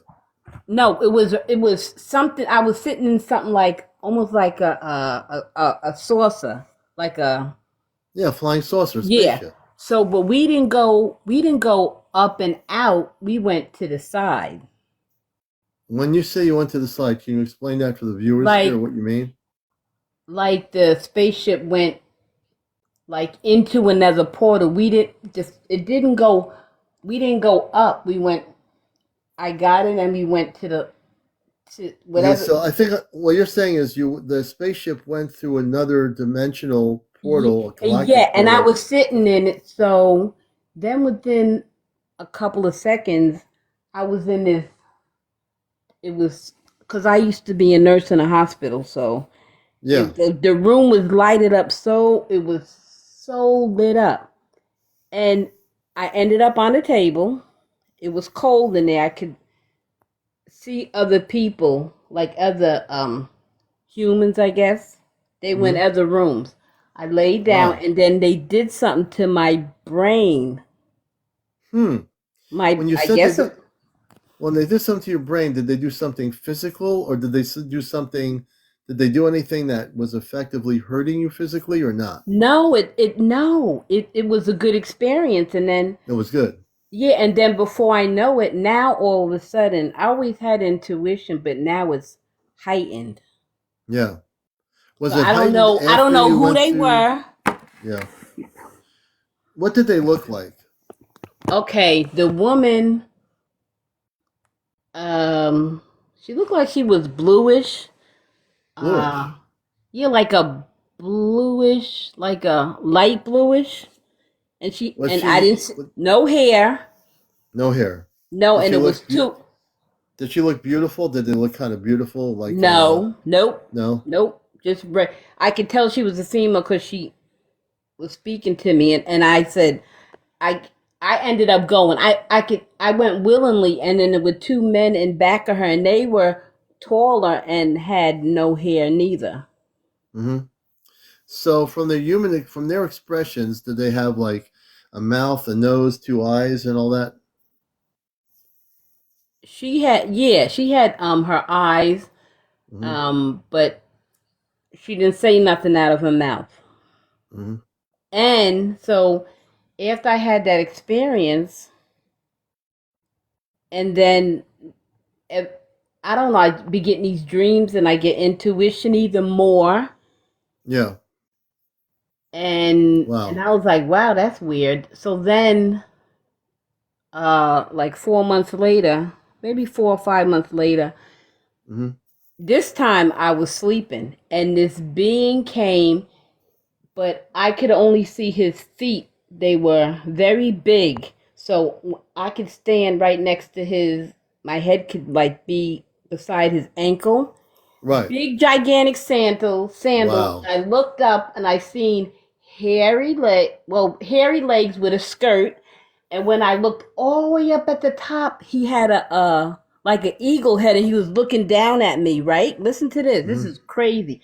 So, I always, go to Walmart. Lately, for the past couple of years, I go in and I get physically sick by the time I get out of there. But he took me and speaking to me telepathically underneath Walmart and showed me this cave. It was a cave. I couldn't see but so far, but I seen people. It was like torches, and people were chained up. Oh wow! And that was it. So I don't know what I don't know. And but now, fast forward, I found out who the being was. It was, you say Thoth, Thoth. The space being named, you're saying Thor? No, not the being, but the tall one. The second encounter I had, his name was Thoth, if I'm saying it right. Thot. Like Thor. Yeah. Like Thor, like he was a space being named Thor. No, from Kemet. Oh, Egyptian. Kemet? Yeah, but the first one, I don't know who they were, but let me ask you a question. Were they all on the spaceship? Not Thoth wasn't. No, he just like, it's like we were flying. And we ended up in a Walmart, and he took me downstairs, but he was talking to me mind-wise, and I looked at it with no judgment. So I don't know what that meant. I don't know. Well, it seems like you didn't have an abduction. You had a positive encounter. Right. That's why I said I willingly, yes. So I don't know what that's called. That's called a contactee experience. Oh. Abductions are people that have been abducted by ETs. Those are low vibrational beings. Your experience was with higher vibrational beings that were downloading information to you. Right. That they didn't do anything other than welcome you on their specific ship. Yeah, but who is that? Is that a family from a past life or? No, that's not from a past life. So what That does are that space. Those mean? are space people in the now moment. I mean, they came from a planetary system, and I think they're connected with the Syrians. Uh, I think there's a Also, connection with the okay, Syrians that they have. listen to So this. no, So that wouldn't be from a past life. That would be with the current reality that you're in right now. So it wouldn't be an abduction. What you had was right, essentially a contactee experience. yeah, but also now I was instructed. Abductions are when they take you. Whoops, let me see here. I got my headphones are not charged up here. I got to put them back in. Maybe they are. Let me see here. Give me a second.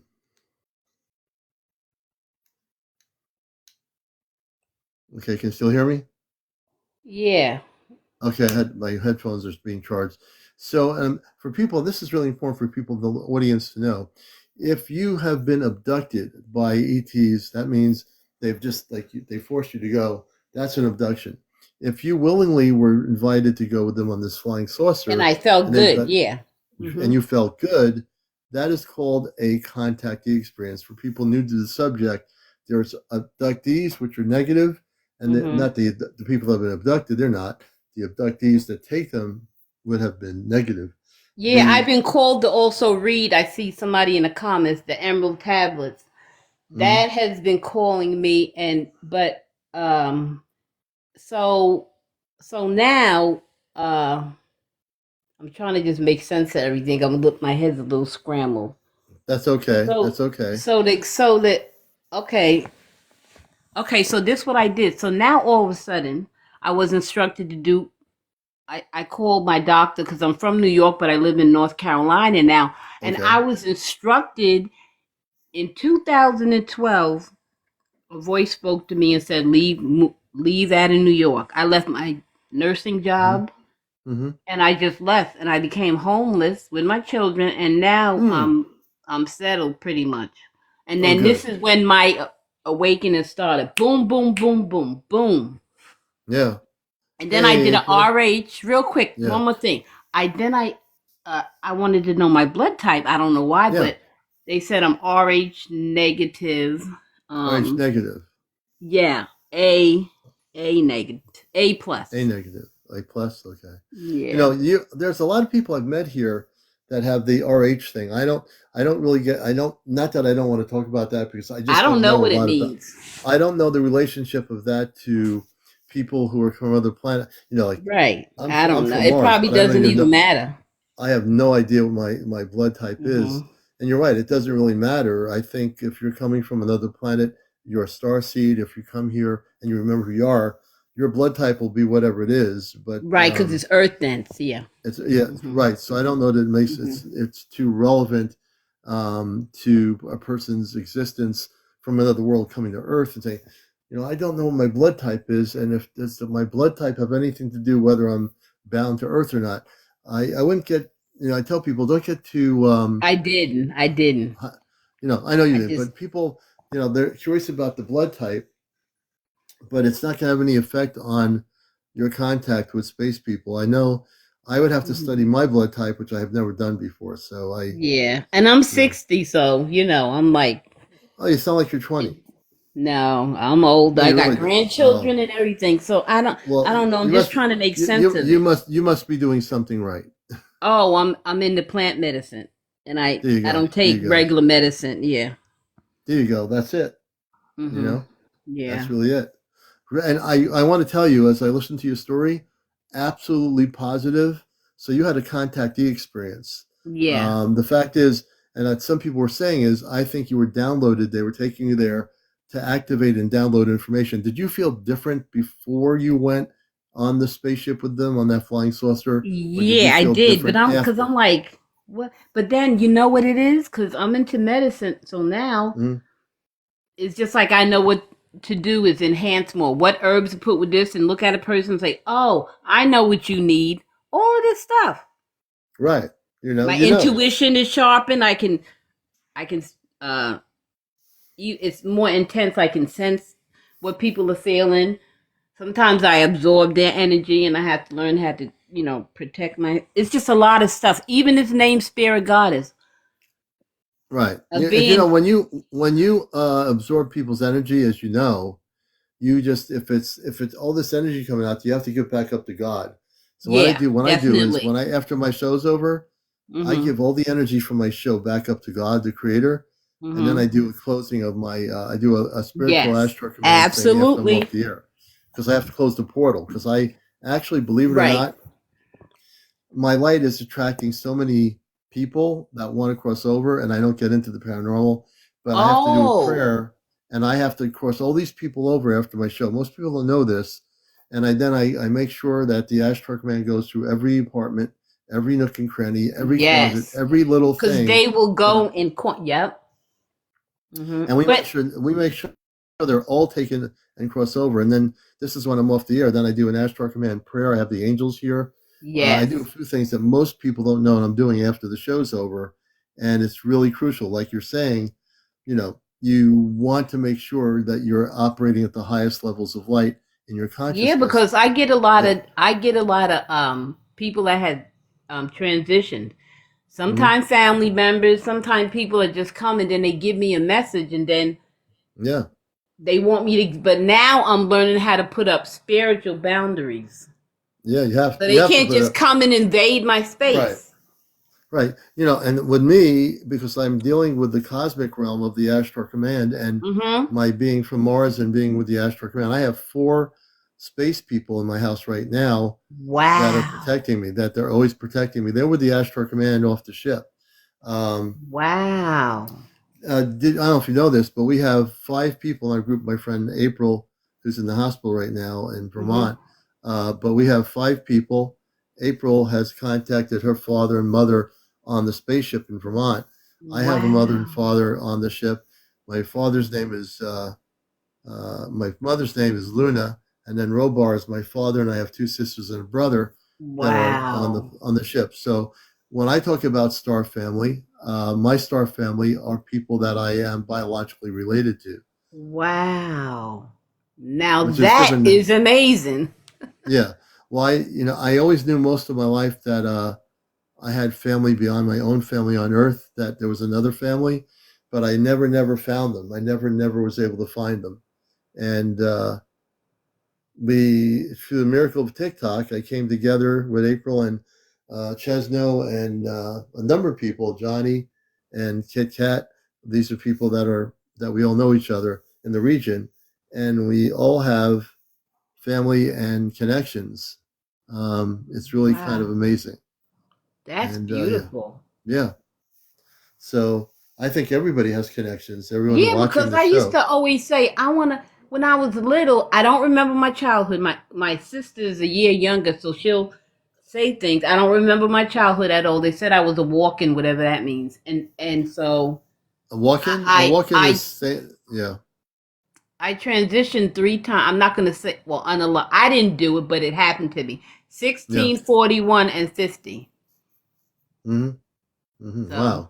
just trying to make sense of it all. That's all. And yeah, a walk-in is essentially like a star seed. It means that you Mm-hmm. came from another planet. You walked into the human experience in the body, but you're Mm. actually from another planet. That's what a walk-in Mm-hmm. is. There's Right. with star seed walk-in is pretty much similar in definition. Really, there's not really a whole lot of difference. Is that because when I was young I couldn't carry out the mission for what was to come with me and a spirit came? I don't understand it though. Okay, so I'm gonna help you out here. I'm glad you're here. So when you were a kid, how could you know what your mission is? When I was a kid, Right. when I saw the space people, the cul-de-sac in a spaceship, I mean, they told me I wasn't from here, and I never forgot it. I had many UFO sightings or spaceship sightings through the 60s.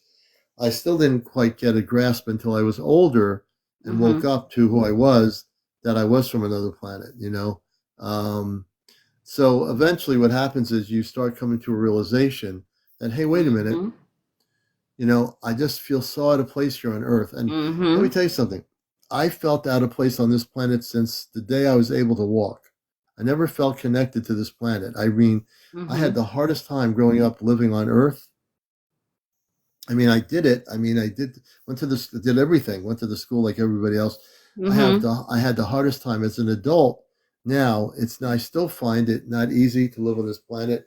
I don't understand people, meaning I don't understand humans. I don't understand how humans act with each other. Yep. I have a hard time when people just are acting like humans, meaning that not so much that they're human, they're acting on a 3D human level at times. Absolutely. I don't understand that. It just like, I don't get it.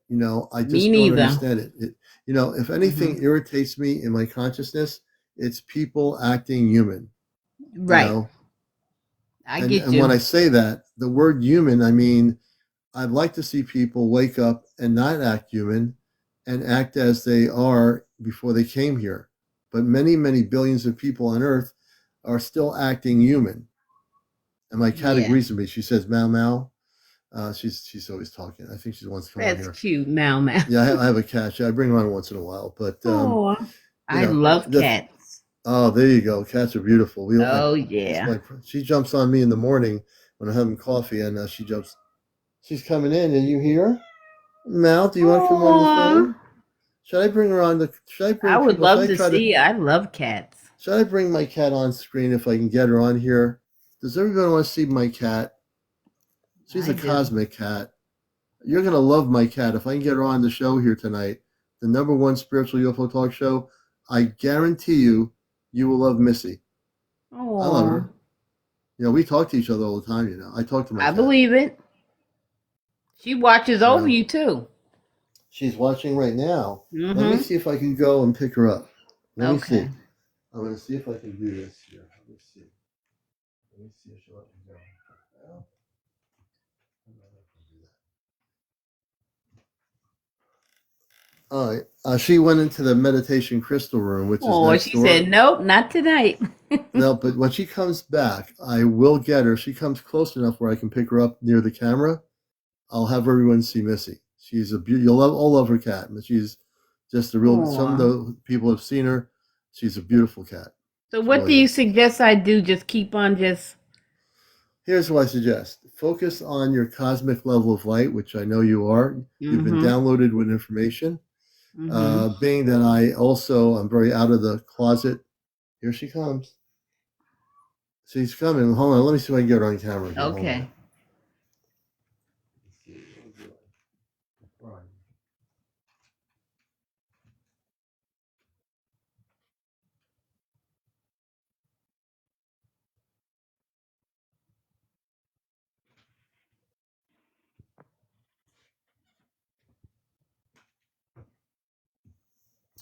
I don't know where she is, so I'm not gonna. I tried to get her, but I don't know where she is. But in terms of my guidance for you, I think inner reflection, meditation. I think that you're very connected on a lot of integrated levels of light, and I think that the space people that took you, I'm sure that they are aware of you. And yeah, she's very dog. She is very quick. She is a very quick cat. But I think if you spend time meditating, ask those space people who they were. You can reconnect with them, communicate with them in the meditation. A lot of times we forget to do that because we have the experience, and then we say, okay, now I want to go on with my life. But really, there's a reason why. Thank you, Juliet, for the hanging lights. There's a reason why you're having those experiences. And in the workshops I do with people when I'm doing in-house workshops, I try to get people to understand that they can actually go into consciousness, into cosmic consciousness, and if they stay still in meditation, you can actually reconnect with those people. It's just that a lot of times we forget to do it. That one-time experience is almost like, okay, I had the experience, now I'm going to go on my life. And it's easy to go on your life because you're living on planet Earth. So therefore, there's too many things going on, right? Too many things happening with people all over the place. But if you allow yourself to enter reflection and center, I think you can make connections. Find out where those space people are from. Find out what planet they're from. They will communicate with you telepathically. If you meditate, you can go into that state of consciousness where they are and elevate yourself into where they are. And therefore, you can facilitate communicating with them through your mind-to-mind communications, which is essentially telepathy. Yeah, I'm definitely going to do that because I experience so much. Even when I go on YouTube now, I go into somebody that I know that's on live, and then I start noticing things about certain individuals, and it, because of my heart, sometimes I cry, I get frustrated, like, why are you acting like this, why are you like, and everybody says, oh, you're so submissive, you always want to help, you're always doing this and that, you're never angry, you know, and stuff like that. So when people say that to you, they have a lot to learn from you about how not to be angry. They have a lot. The people that are angry, a lot of times, people that are human beings that are angry, they have no other understanding that there's more to life than anger. Right. The key thing is human beings tend to get angry. That's why there's so many conflicts on Earth for billions of years, because people get angry. Mm-hmm. And Alicia's saying you're picking up on vibrations of people, which is true. When we I don't like to be around negative people at all. Just don't put me in a group of negative people. I won't. I'll basically either bust their matrix or I'll walk out. Mm-hmm. Right. Negativity, I don't need that anywhere around me ever. My children's like, Ma, how can you be? Why are you so? You always say my favorite words.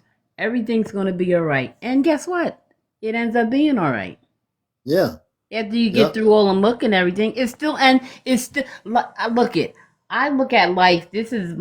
I look at it like it's my, when you paint something, I'm creating my own. And they told me, I used to work in a hospital as a nurse in the emergency room for 20 something years. And then when a person was combative, they would be like, go get June. I'd walk in the room and calm. Yeah. See? Calm as a storm. And then the doctor told me my 2 knees, you got to get, and I'm not even a big, heavy person, but they said my 2 knees had to get knee transplants. Well, I kept on meditating, spoke to my body, and it cleaned my knees right up. Wow. See? That's the point where you understand you have the power to control your body. Your mind doesn't control you. You control your body. Right. I tell it what I want it to do. Absolutely. And most people on Earth let the mind do what it's going to do to the body instead of controlling it. You have to stop the mind, and you can program the mind like a computer on Earth. Your mind can be programmed. Yeah. But most people don't program the mind. Like, for example, I believe there's a way of slowing down the aging process of humans. Yep. I've already accomplished that. Mm-hmm. If you were to look at me, like right now, and you look at me here, I basically told my mind that I don't believe in aging. Right. So in that process, people that would be in my category, whatever that is, on Earth human years, they might not be able to do what I'm doing. But the reason I'm able to do what I'm doing is because my mental capacity is of a galactic nature, not a human nature. Yes, I agree. Yeah. So my human mind is galactic, not 3D. Therefore, I can use my mind because I control it. Other people don't control their minds. The mind controls them. So people have to work on that, reverse the whole thing. The scenario of the mind controlling your human body, you have to control the mind and then control your own body. And one more thing I want to say before I leave. So I have a son. He's the oldest, and when I gave birth to him, his ankles were greenish blue, his back was greenish blue, and his wrist. Wow. And till this day today, he's gone through all kind of awareness, awakening. He went to drugs and alcohol. See, I never drank. I don't know. I don't know what it feels like to drink or smoke or nothing, but my son did. And I was like, you gotta, you're getting in the way of your own self. Right. That's right. So he's doing better now. So that's good. The body is our temple, folks. Our body out there, those watching the show over the world, our body is our temple. And if we keep our temple pure and clean, we are able to radiate so much light into the body that will also activate and reactivate different things in our cellular structure. Yes. Very interesting. Definitely. Right? To be there. But thank you so much. Oh, thank you. For having You've been a me. Blessing. Yes, you've been a blessing. Yes. Thanks for coming on the #1 top UFO spiritual talk show on social media. And also, this is the show that the government's afraid of. All the government's afraid of. And I'm not just saying barriers. That. You already broke the barriers. I already broke the barriers. That's what they're afraid of. The commander's going to uncover everything, and everyone's going to come out and tell the truth. You already uncovered it. All you got to do is match the frequency as you go along. It's already done. There you go. It's already done. Yes. And we're breaking the matrix every day. You're breaking the matrix where you are. Everyone in this audience better be breaking the matrix wherever they are. Step out the box. Bust it open, folks. No boxes for me. Take care. You too. Okay. Hey, Spirit. You've been a great guest. Thank you so much. You too. Okay. Bye-bye. All right. And see, I'll tell you, we have some great guests tonight. And Renee Norman, we're going to bring her on. She has a story to tell. Renee, we're going to try to get you on now. Let's see what happens. Renee is might be an abductee. And let's see if the TikTok works. I want to make sure the Ashtar Command guests are on here. Let's get that TikTok working for her. Come on. I know it can be done. We're going to have this thing happen here.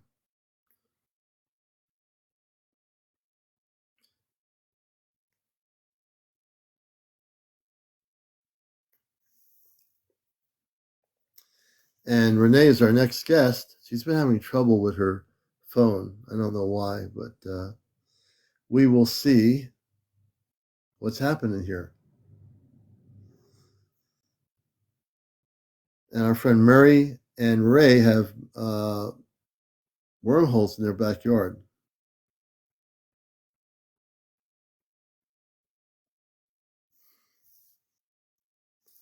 Renee, I'm not sure what's happening. We're going to try to see here. We're going to reconnect you here.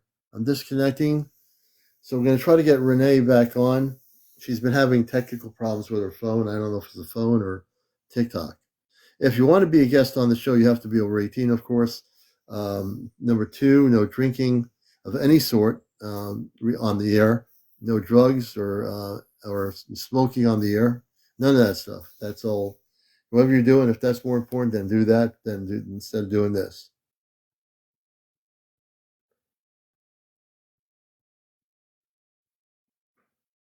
Queen of the Stars. Okay. It might not be.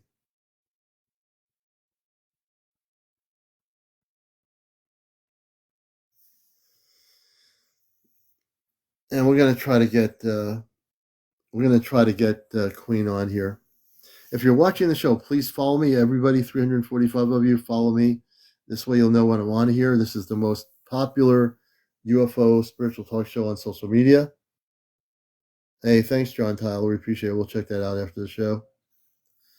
I'm your host, CmdrAleon. We are busting the matrix. We are telling people it won't let me get on. That's really interesting. I can't believe that's happening.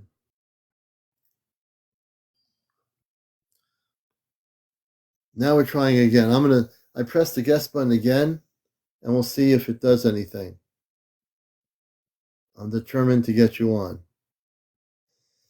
You might have to press your microphone. If you see the mic, I don't know if pressing that's going to help, but I would press the mic or something, or there should be a button there you already pressed.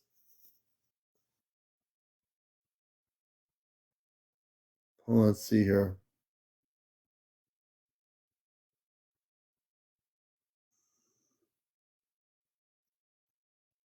Okay, let's see here. Oh, we do have a guest. Slug guest. Okay. Oh, there we go.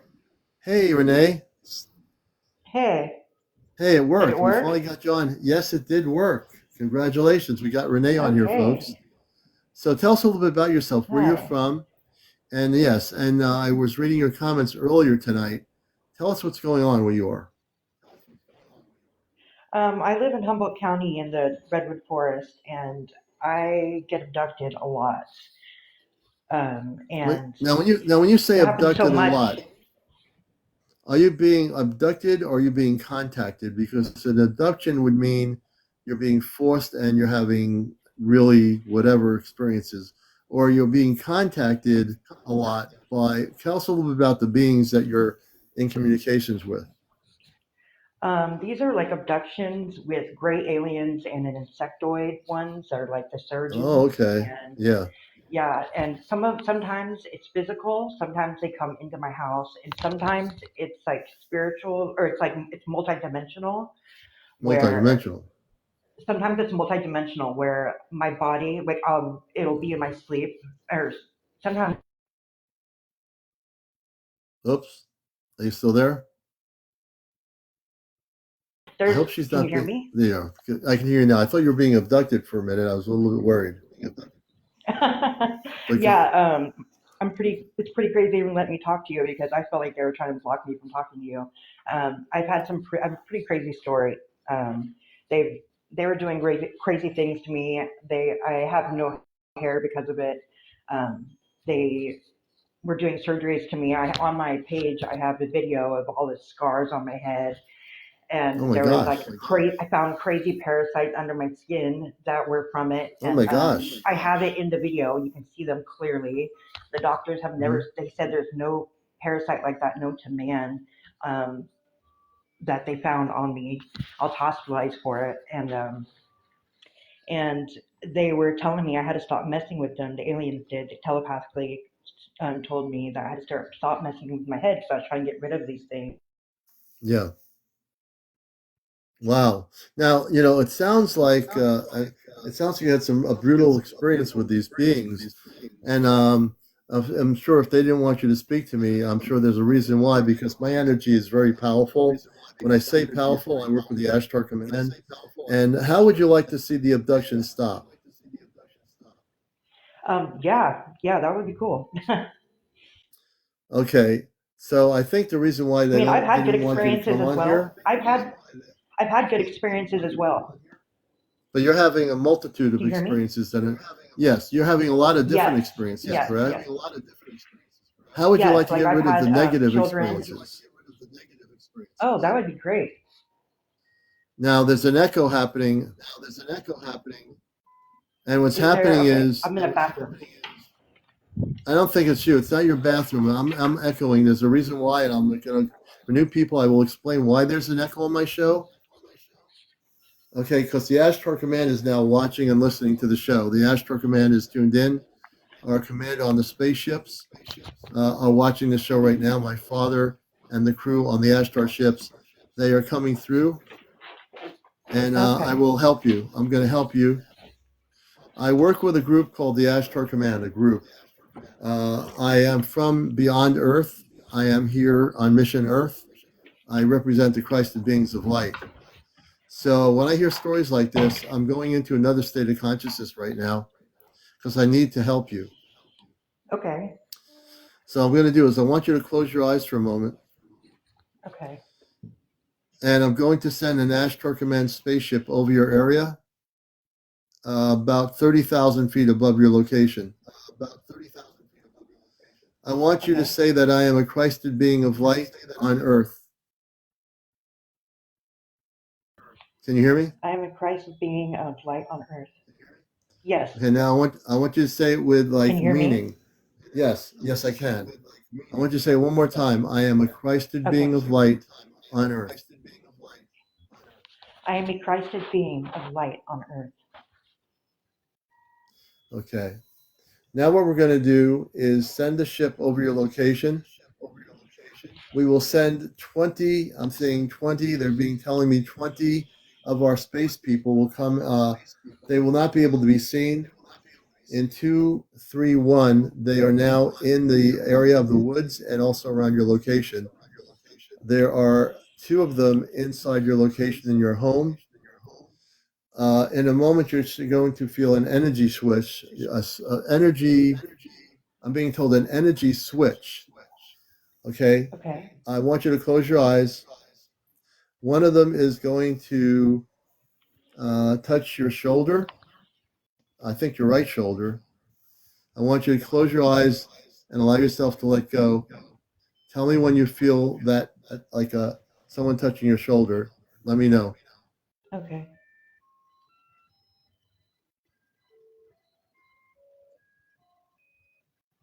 I feel it. You feel it? I feel something. Yeah.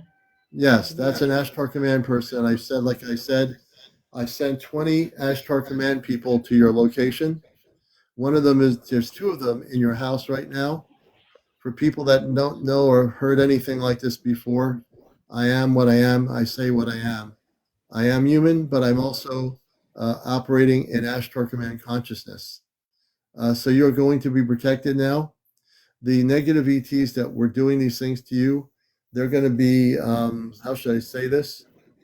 They know where they are. They're going to be taken off planet. They're no longer going to bother you anymore. Thank you. Yes. Do you understand? Thank you so much. Yes. I'm working in a different consciousness right now for you. Thank you. Give me a second.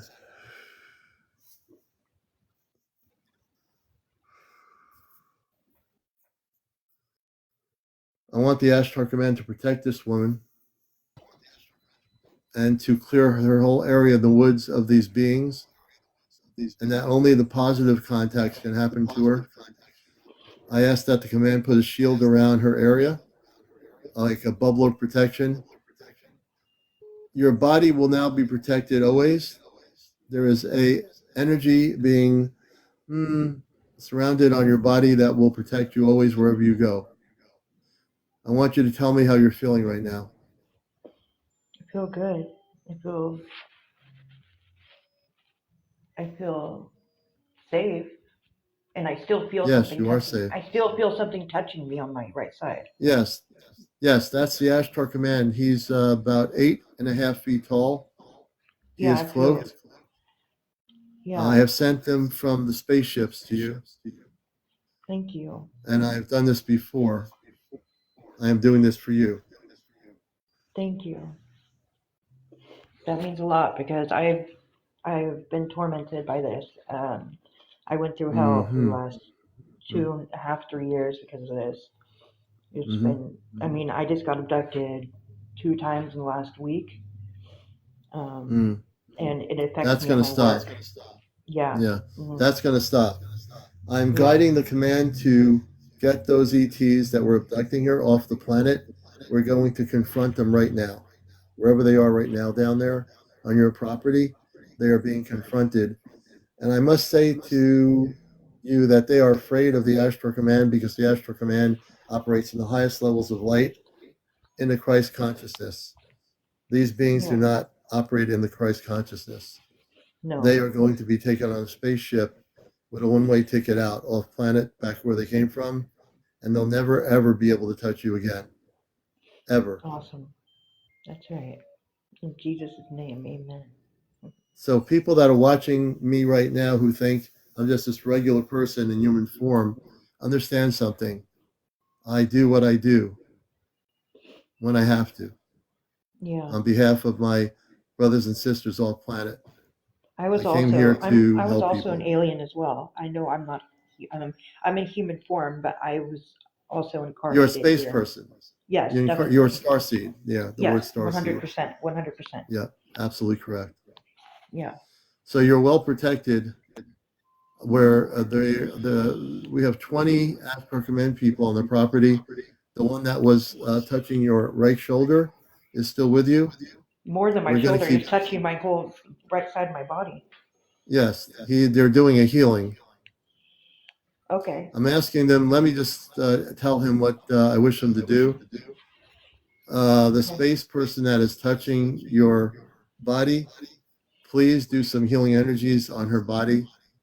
Take anything out of her body that has been implanted by these negative ETs and do it now.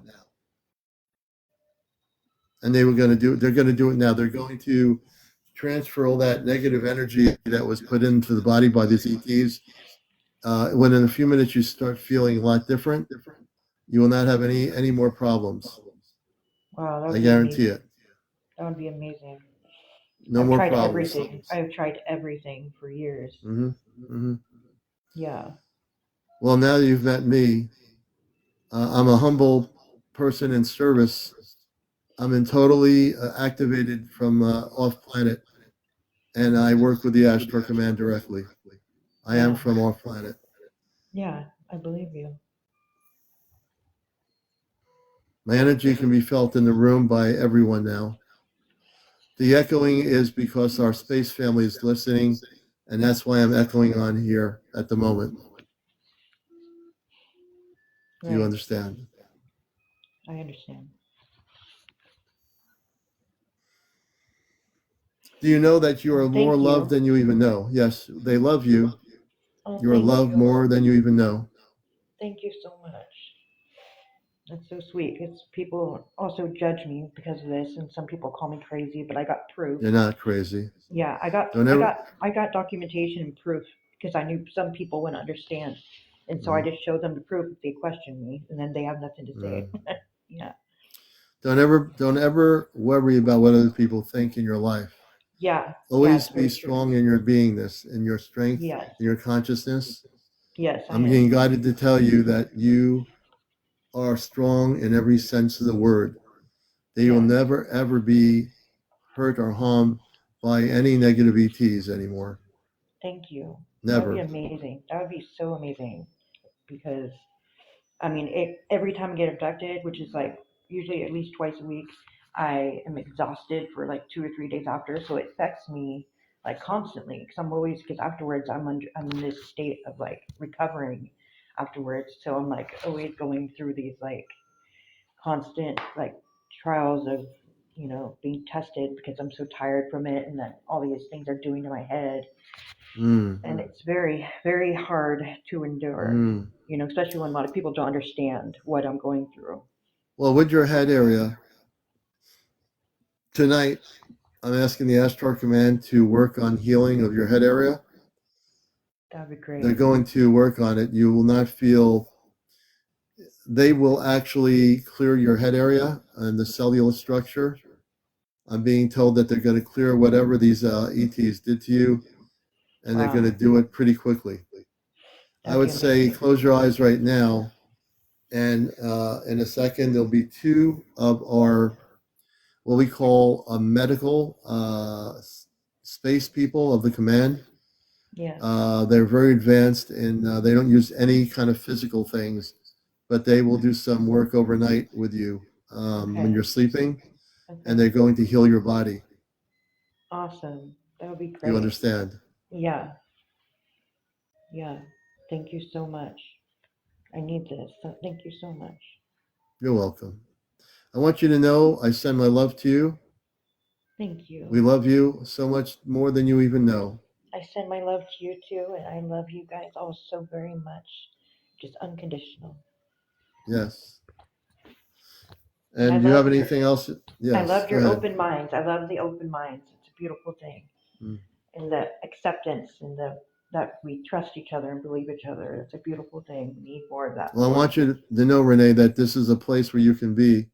And everyone here who's been on my show that I've worked with in situations like this, we've healed them of many different things from the negative ETs. Oh, yeah, yeah. Thank you guys so much for your love and support. I see everybody's text too. Everybody's so sweet. Thank you. Well, thank you. And how do you feel right now? I feel much better. And good. I feel enthusiastic. I feel very and they're enthusiastic. With you. Yes. I feel your like home, it's actually work. Your home is being protected now. We're going to keep, this is what I'm going to do. We're going to keep the Ashtar Command people there for about 4 weeks of Earth time. 4 weeks Earth time for you. For 4 weeks, they're going to make sure that they're going to check the whole area where you are in the woods and make sure there's nobody hiding, no ETs hiding. For 4 weeks, we'll be having the ships with you. There'll be 4 or 5 beings of the command in your house always, and they will watch out for any sneaky operations. Awesome. But we won't allow that to happen. You're going to be protected. Thank you so much. I'm so excited. Yes. Finally, some relief from this. It's been going on all my life, so it's just so exciting. I'll get back on sometime and let you know how it went. I want you to do that. I want to see some updates in a couple of weeks. But now you're going to feel your body's being healed by the space being that was touching you. They were clearing energy out of your body from the negative ET contacts. Yeah. Yes, I already feel it. I'm excited. Good. Yes. All right. Thank you, Renee. We love you. Thank you. I love you too. All you guys. You guys have a great night. You too, Renee. And you can stick around here. This you're now part of our global family, so to speak. Okay. Thank you so much. I will do that. All right. So I'm operating in command mode now. Thank you, Kit Kat. For those who don't know me, I am not just a human being. I am a space being as well. Do you understand? I am a space being as well. I'm speaking in my commandership at the moment. Understand?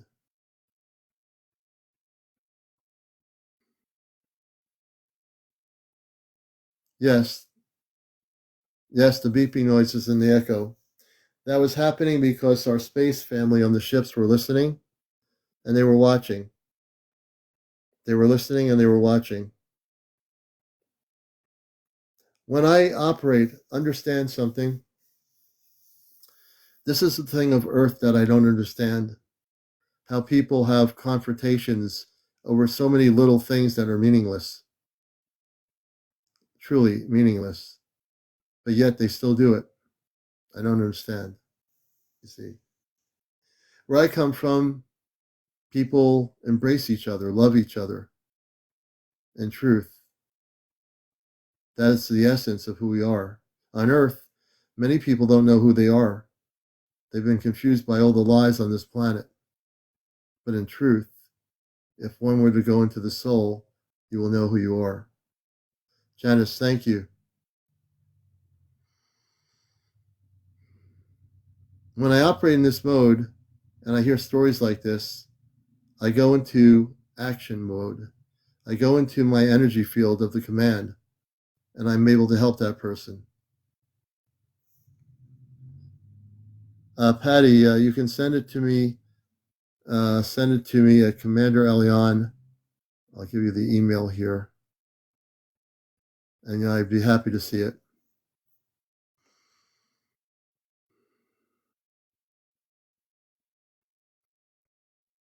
The negative ETs aren't really fallen angels; they're just negative ETs. We've dealt with them before, helping other people. Zoom, the way they hear us, it's through also monitoring systems on our spaceship. The Ashtar Command watches my show all the time on the spaceship. They have advanced monitoring systems, and they're watching the show right now. Many of them, thousands of, not on thousands of Ashtar Command people on the ships are watching the show. And it's beyond human understanding, but it is happening.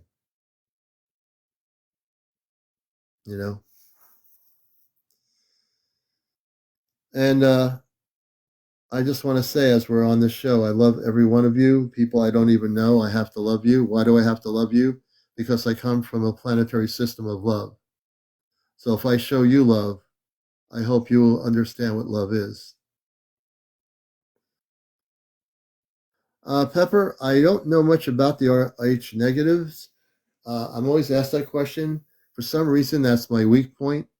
So all I can understand is love right now.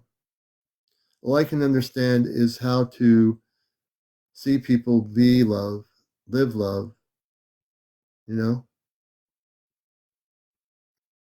Right now, my consciousness state, nothing really matters. Really, in truth, what matters? When we get caught up in what matters in our minds, we get lost. When you get lost in the mind, everything gets affected. When you're in the heart center of your beingness as humans, you can understand everything at that point, you see? Patty, Yaya Spirit, thank you. Patty, my email is CmdrAleon@AOL.com. Tammy, she understands the beliefs, yes. Deborah, thank you. Thank you, Alicia. Thank you. And speaking of healing, Long Salt Silverman, it's not a matter of getting beamed up. You have to be spiritually connected. You have to spiritually meditate, work on yourself. You have to get connected and also into a centered Christed consciousness. And you all have a star family, like Long, you have a star family that you don't know yet. But take time to meditate, go within. Take time to work on yourself. When you finally get to that point of consciousness, you will eventually be able to communicate with your star family. Everybody will. Shell Bell. So when I talk about meditation, I talk about galactic meditation, which is not just a feel-good meditation. Galactic meditation is when you say, I'm a Christed being of light, and I wish to connect with my star family, so therefore I'm going to do a meditation. You can use the word you or Om in your meditation, but you have to have a distinct discipline in what you're doing. It might take a few weeks, it might take a month, and eventually you'll connect with that star family off planet. But it all starts with meditation. It all starts with going to a lake or going to a trail somewhere in the woods or finding a place at the beach where it's empty. Connecting with the very foundations of light. You see? That's important to do. Droid86 says, can I ask my star family to bring me cheesecake? Or are they non-physical energetically? Many of the star people are physical. They're human like us. Some are translucent. Some are made of pure light. It really depends.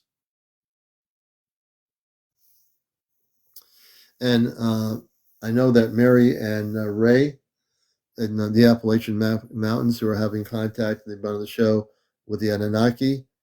They're telling the Anunnaki they're not afraid. And the Anunnaki, and they're actually documenting this, that the Anunnaki are very beautiful beings of love. And they've been having encounters in the mountains up there in the Appalachians in Vermont, up in Pennsylvania. Oh, you're welcome, Droid. Zuzu, the moon is actually a galactic planetary vessel. It's not really a moon. The moon is an intergalactic way station. Inside the moon, there are many different beings inside the moon that come in and out of the moon, but it's not a actual real moon.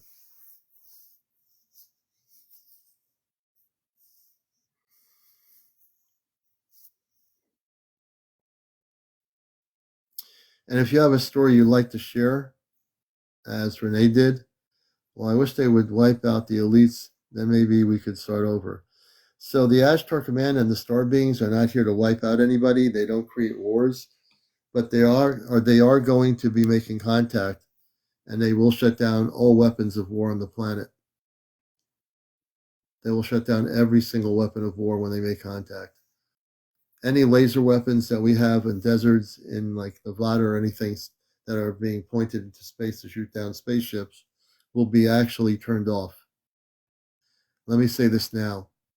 Every secret weapon we have that we are shooting up facing space to shoot down spaceships, all your weapons, if anybody here is in top security clearance, let me tell you right now that I work with the Ashtar Command, as I stated before, and we will shut down every single weapon on the planet.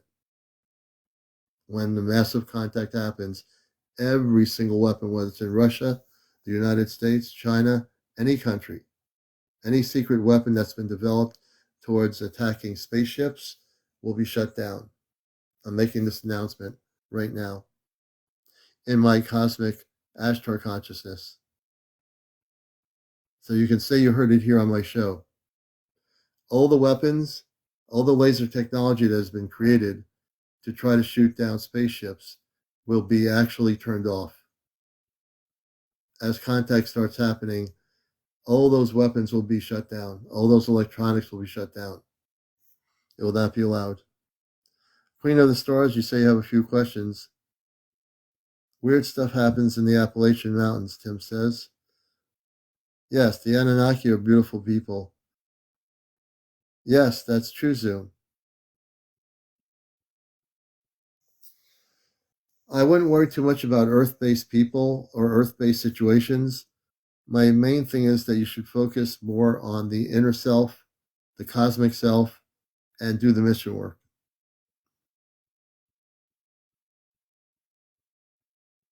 You're welcome, Janice. Let's see here. Long salute, Silverman. It's time already. Yeah, Spirit says yes, 100% true. Queen of the Stars. I have a story update on my house too. Can you tell me what the story is? Queen of the Stars. What is the story?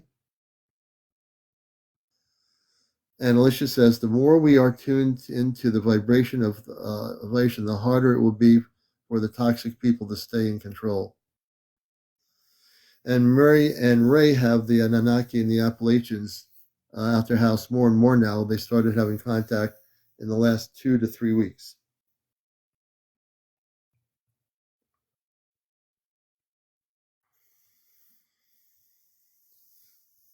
Commander, are you going to answer my question? What's your question? I mean, it's going so fast here. I might have missed it. I didn't mean to miss it, but we'll answer your question.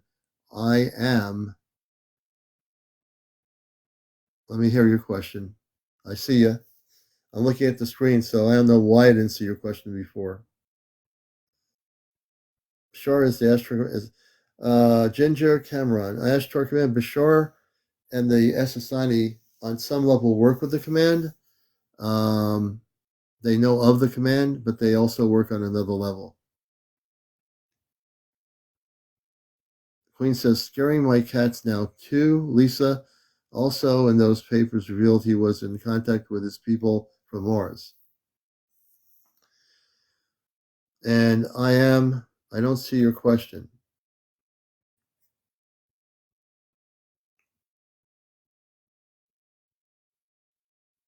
We try to answer questions here the best we can. This is what I find interesting on TikTok. So people want to ask me a question. I see that. And then when they try to ask me a question, the question doesn't show up. I know TikTok has a filter depending what the question is, but I don't see any question. Etheric, good to see you. I've been to their spaceship once. Oh, I have to follow you. Well, Citizen X, we got to get you up to 200. Katrina, welcome to our show. John, welcome. Have you any superpowers? Do I have superpowers? I have no idea. Honest, that's a great question, Tommy. I don't know. I've never pushed it. All I know is, like with my last guest, we sent the spaceship of the command over into the forest where she lives to get rid of the negative ETs. That I do know. In terms of superpowers, I have no idea. Scottish Curly HSS. Would you say ETs are friendly? Hey, Scottish. The people I work with are very beautiful star people, the space people. The Ashtar Command represents the very beautiful beings of light from all the different planetary systems. The lower vibrational ETs are not always very friendly. They're the ones that used to do the abductions of people.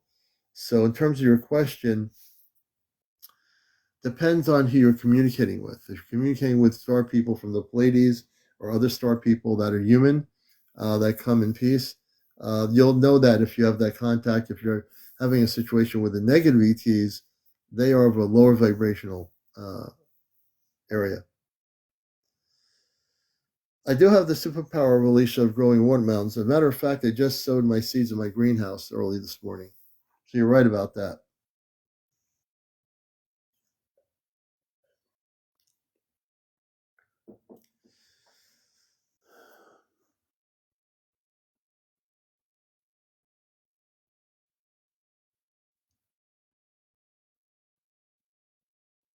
Yeah, so and I didn't see your question. Why did something else come if I invited Star Lord?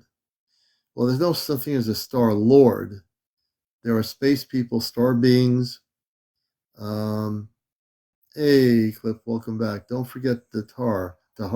Hey, Golden Bear. Yeah. I'm going to switch my thing to star being. Yeah.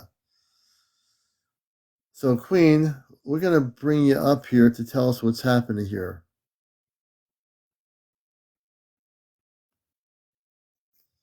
Looks like we want to talk to you and find out what's happening here. And beyond me, girl, the Federation. there really isn't really a federation, but there's an Ashtar Commander, which is the overseer of all the spiritual beings of light. Queen of the Stars, welcome. Hey there. How you doing? I see some echoing in the background or Hold noise. on Are you 1 outside? second. I'm trying my headset. There we go. Can you hear me? Now I can hear you. Okay. So whereabouts are you, by the way? We're good. Alabama. Alabama, okay. So tell us what, for people all over the world that are watching Encounters, tell us what's going on where you are. So after we last spoke, actually specifically during our during that live, I had invited one of the star beings.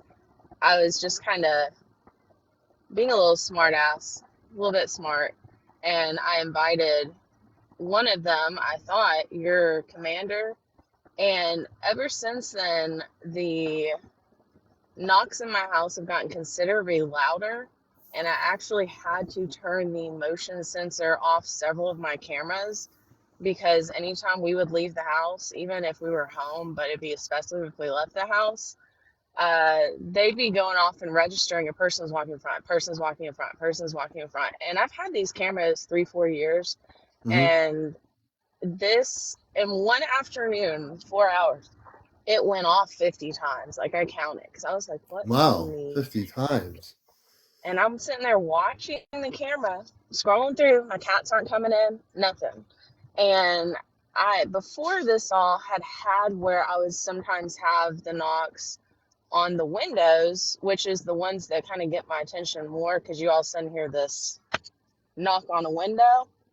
And after that, I specifically started hearing a lot more knocks on windows, like, hey, notice me. Let me ask you about these knocks. So what are you feeling? What do you feel is actually going on where you are in Alabama at your location?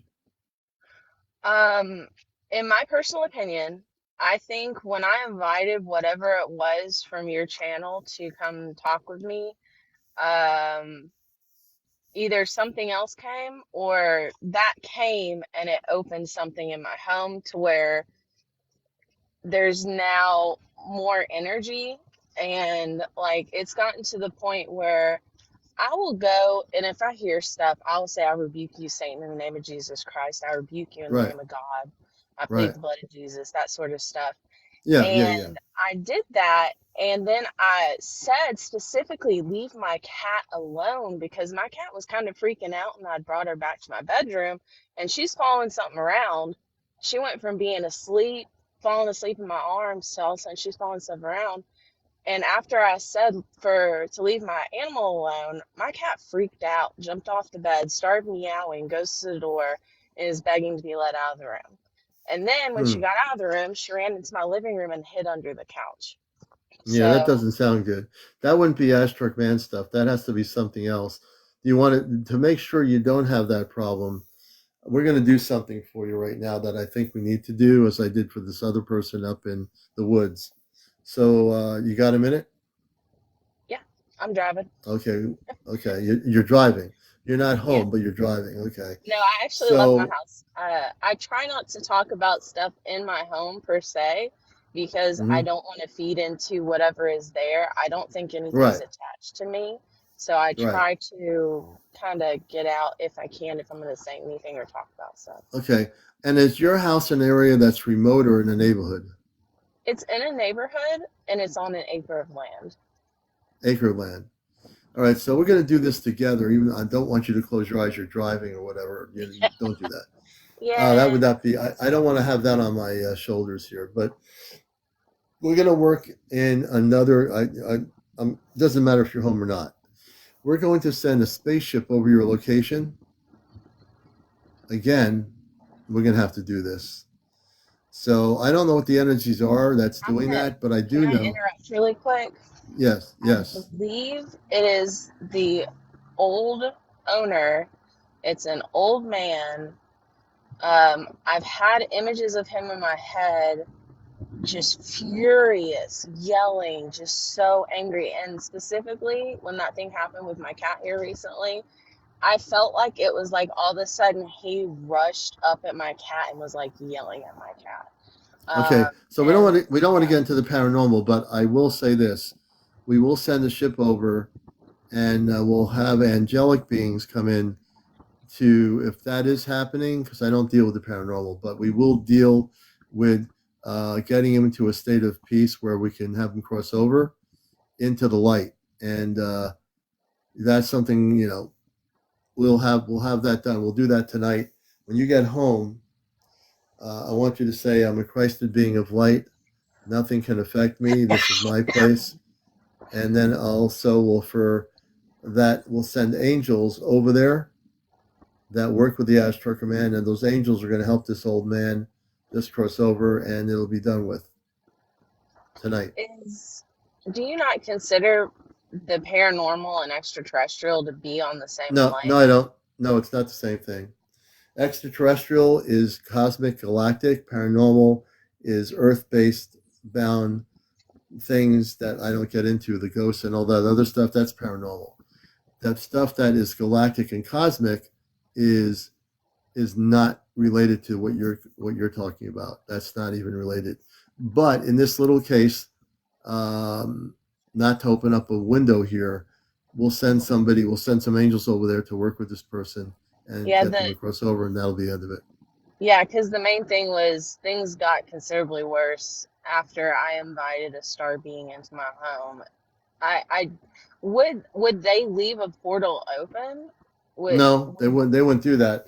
But you have to learn how to close. You are the one who opened it up. You have to learn to close it. They didn't do it. All they did is come in. Yeah. You opened it up. You have to close it. It's not their fault. You need to take responsibility. If you open a portal, you need to close the portal. My home, and I feel like that's helped a lot, but it's just like what was already there, it's like amplified. Yeah. Yes, so I would say definitely when you go home, ask the angels to take this person and help bring them and cross them over, and keep yourself blessed and protected. In terms of star beings, you don't want to say, "Oh, I invite star beings over," because you don't know who you're inviting. You want to do it properly. What? Yeah. You want to. What's the name of your commander? No, well, there's not a commander. The Ashtar Command is the representation of a lot of galactic spiritual beings. So if I send a ship over to your location, we'll do that for maybe a few hours tonight, and we'll have 10 people for the ships come off in your area, and to make sure there's nothing out there that is of a lower vibration, they'll clear it out and move them on tonight. Okay, so that won't take long. That'll take maybe an hour. But you have to, before you do anything more again like that, you need to say, when you're inviting people in, don't just invite anybody in there. You need to probably not open a portal at all and just connect with your star family through inner meditation. That's what you want to do. Forget opening the portals. Keep the portals closed. I specifically just asked, I was like, I give you permission to use my phone. And it was like that just flung the door open. Yeah, you need to not do, that's too general a thing. That's the generalities make it that anybody can come through. So what you want to do is close all of those things. The command will help you tonight close anything that's open in your house and also clear out all the energies. Once the energy's cleared, you need to stop with the portal thing, and you need to work on being operating in a Christed consciousness mode, so your body will be in that mode of protection. And when you do that, then if you're going to want to facilitate contact with your star family, that's different. You need to not do any portal openings or anything. You need to let them clear all the energy out. Once that's done in the morning, your house is going to feel much brighter and lighter. Leave the portal things alone, and then just focus on asking for assistance from the Christed beings of light, and that's it. And just meditate. Go within and make your connections to your star family. You have a star family, just like I say everybody in this audience does. All right. But it's just basically, I lost her. Well, that's interesting. Oh, she's driving, so I lost her. But anyway, just follow that. Those are things, and that should work. Let me know what happens with that. And we're trying to get to 100,000 likes. Everybody follow the show. Follow me. If you're not subscribing to my TikTok, we have 28 to 100 subscribers. Please consider being a subscriber if you can. Also, we have 6 of 8. We have 2 more hanging lights that I would like to get here tonight. If you are enjoying encounters, this is the #1 spiritual UFO talk show beyond YouTube, Facebook, or even on TikTok. This is the show that's busting the matrix. This is the show that's exposing the government all over the world for lying to the people for 70 years about star people, people that live on Earth that are human, in human form, that are not from this planet, like myself and others. This is a place where people are absolutely coming out of the closet about who they are and that they're from a certain planet or a certain system. That's what this show is all about, right? That's why we're here. This show's on nightly, for most nights at 11 p.m. usually here. And Friday nights will be our Ashtar Command Q&A. On Friday nights, you can ask questions about the Ashtar Command, and they will be watching the show from their spaceships. My father, mother, others on the ships off planet will be watching the show. Tommy says, sometimes a knocking noise can be air in the pipeline. In her case, it's not. I sense she's not having that. She's having knocking on her doors and windows.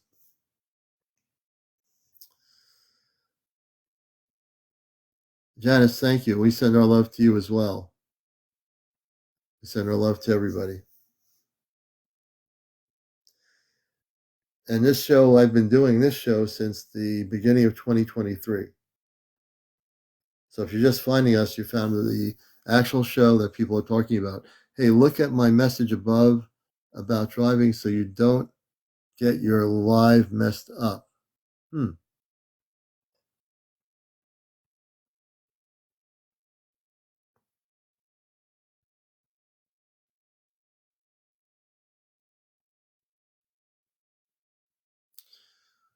I've opened up a special frequency for you, buddy. You're done? What is this person? Sure. Something Castle.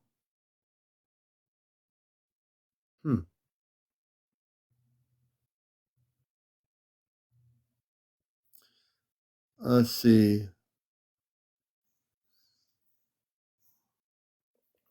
I'm just reading people's comments. The Anunnaki are space people. I think it's Claude. The Anunnaki are star people from beyond Earth. They work with the Ashtar Galactic Command. They are star people. They're spiritual people of light, men and women. They come from beyond Earth. They work at a galactic level of light. I think it's Marcus B. So do we encounter star people on a regular basis? Absolutely. Not everybody is encountering them, but there are people on Earth all over the world that are having encounters with space people. Absolutely correct. Renee Norman, thank you, Renee, for coming up. Half Pint, they're beautiful beings. Charlotte says, maybe add no driving to your rules. I think so, Charlotte. We have to do that. Claude, you're very welcome. Let's see here. Lux Angel says, need them in Quebec. I can't go on corner. I pray them since 14 years.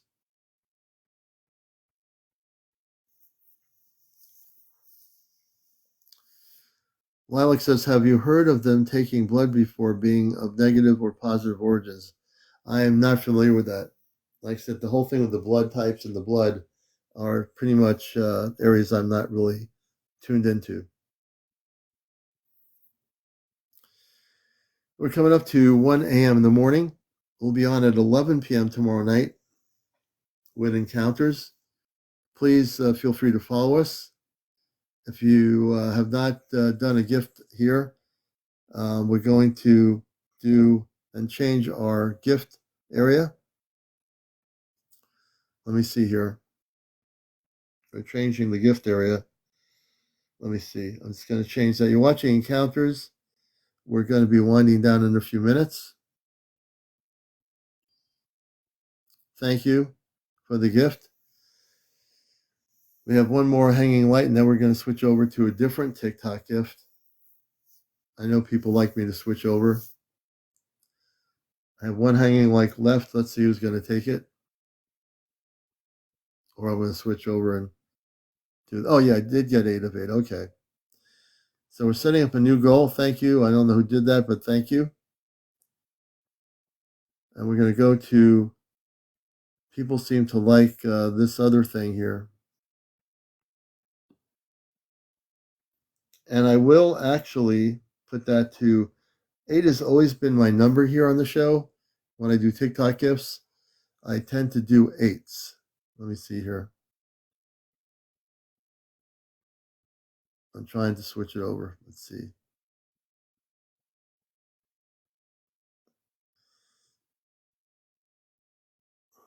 Okay. We now have a goal. I'm just pinning it now. There's 8 hats. You'll see my goal coming up, folks. We appreciate it. Juliet, thank you so much for the hat. Thank you very much. We have 7 hats available. Laura J., thank you for the hat. Honey McReynolds, thank you. You're all beautiful people. Jackie F., thank you. Honey McReynolds, thank you again. You're a blessing, Honey McReynolds. Thank you. Yola, thank you very much for the hat. Thank you very much. Tri-Fused, thank you, Tri-Fused. Michelle, thank you for the lightning bolts. Yaya Spirit, thank you for the heart. I also said heart. Yaya Spirit, thank you for the hat. Thank you for the roses. Thank you, Jackie F. again. We appreciate you so much. We appreciate everybody out here who's found this show. And I guarantee you will be addicted to Encounters. Tell your friends about it. Tell just the right people. Make sure you tell all your friends about the show. We're glad to have a lot of new viewers out there all over the world. And did we just complete our goal? We just completed our goal already. Holy mackerel. That's pretty. We're going to have to set up a new goal now. So let me just do that. We're winding down a little bit here. And I'll have some final words on the show here. We're going to do another hat, which is different than the hat I did. And we're now confirming it. Okay. We're now pinning the goal. This is a kind of like a white hat. It's more shinier. Juliet, thank you. I like that hat. That hat looks pretty good on me too. Thank you. Jackie F, thank you. That hat does look good to me, guys, like the purple thing around it. I wish they had a TikTok spaceship where people can do 8 spaceships. I don't know why TikTok, as advanced as it is, they don't have a spaceship that people can do gifting with. But hey, look, that's what it is. Juliet, thank you for the galaxy. At least they do have galaxies on TikTok. Golden Bear, thank you for the hat. I appreciate it. Much love to you. And I'm just feeling really good here. Tons of Encounters. Thank you, UC Boss.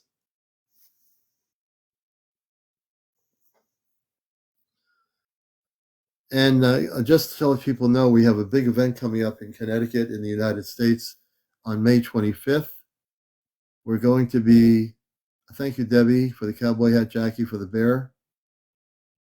Thank you. On May 25th in Connecticut in the United States, we're going to be having a gathering, an Ashtar Command gathering. Peso, can you tell me what you wish to speak of, Peso? In the comment area, can you tell us what you like to speak of or what topic it is? On the 25th of May, we're going to have an Ashtar Command contact gathering. What is the question? Honey McReynolds, thank you. I've never seen that. Wind Force. That's different. Thank you. We're going to, Julia, thank you for the hat. I appreciate it. I appreciate it. We're going to be gathering in Connecticut, and we're going to be having our friend April who's been on the spaceships of the Command 13 times with us. We're going to have Chesno, who's from Connecticut, a friend of mine here. Also Kit Kat from Long Island. And hopefully we'll have one of our moderators who's also been selected, Johnny from New Jersey.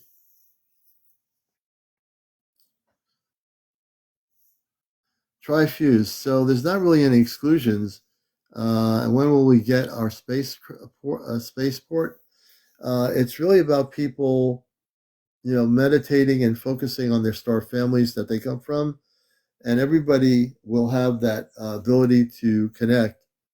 Hey, paranormal. Ability to connect. It's really going to be focused now on meditation and reflection.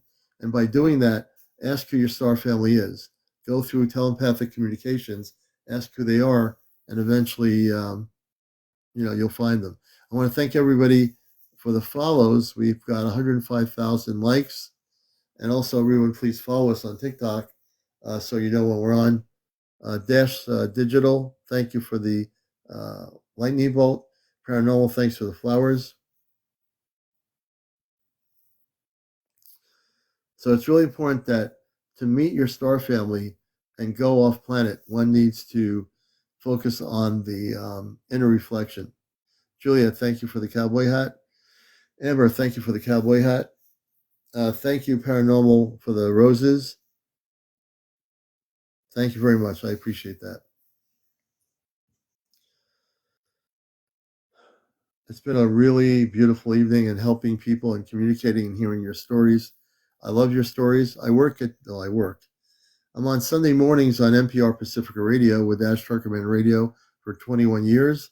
So write that down. Sunday mornings, 11:30 a.m. You can come on the show through radio. And I also broadcast on TikTok Sunday mornings. So yes, you're all welcome to participate. Thank you, Juliet. I appreciate that. I think having you here helps my work and what I do much better. I understand, but any news on the spaceport for the simple-minded? I have no news of any spaceports. I have no news on anything. You can get my radio show in Scotland, Kelly, Sunday mornings, 11:30 Eastern from Connecticut. Just adjust your time zone chart, and you can listen to the show on the internet. Ray Woods, we're doing good. I hope you are too. All right. Well, I think it's time to end tonight's broadcast. I want to thank everybody who's been here, all 326 of you, wherever you are.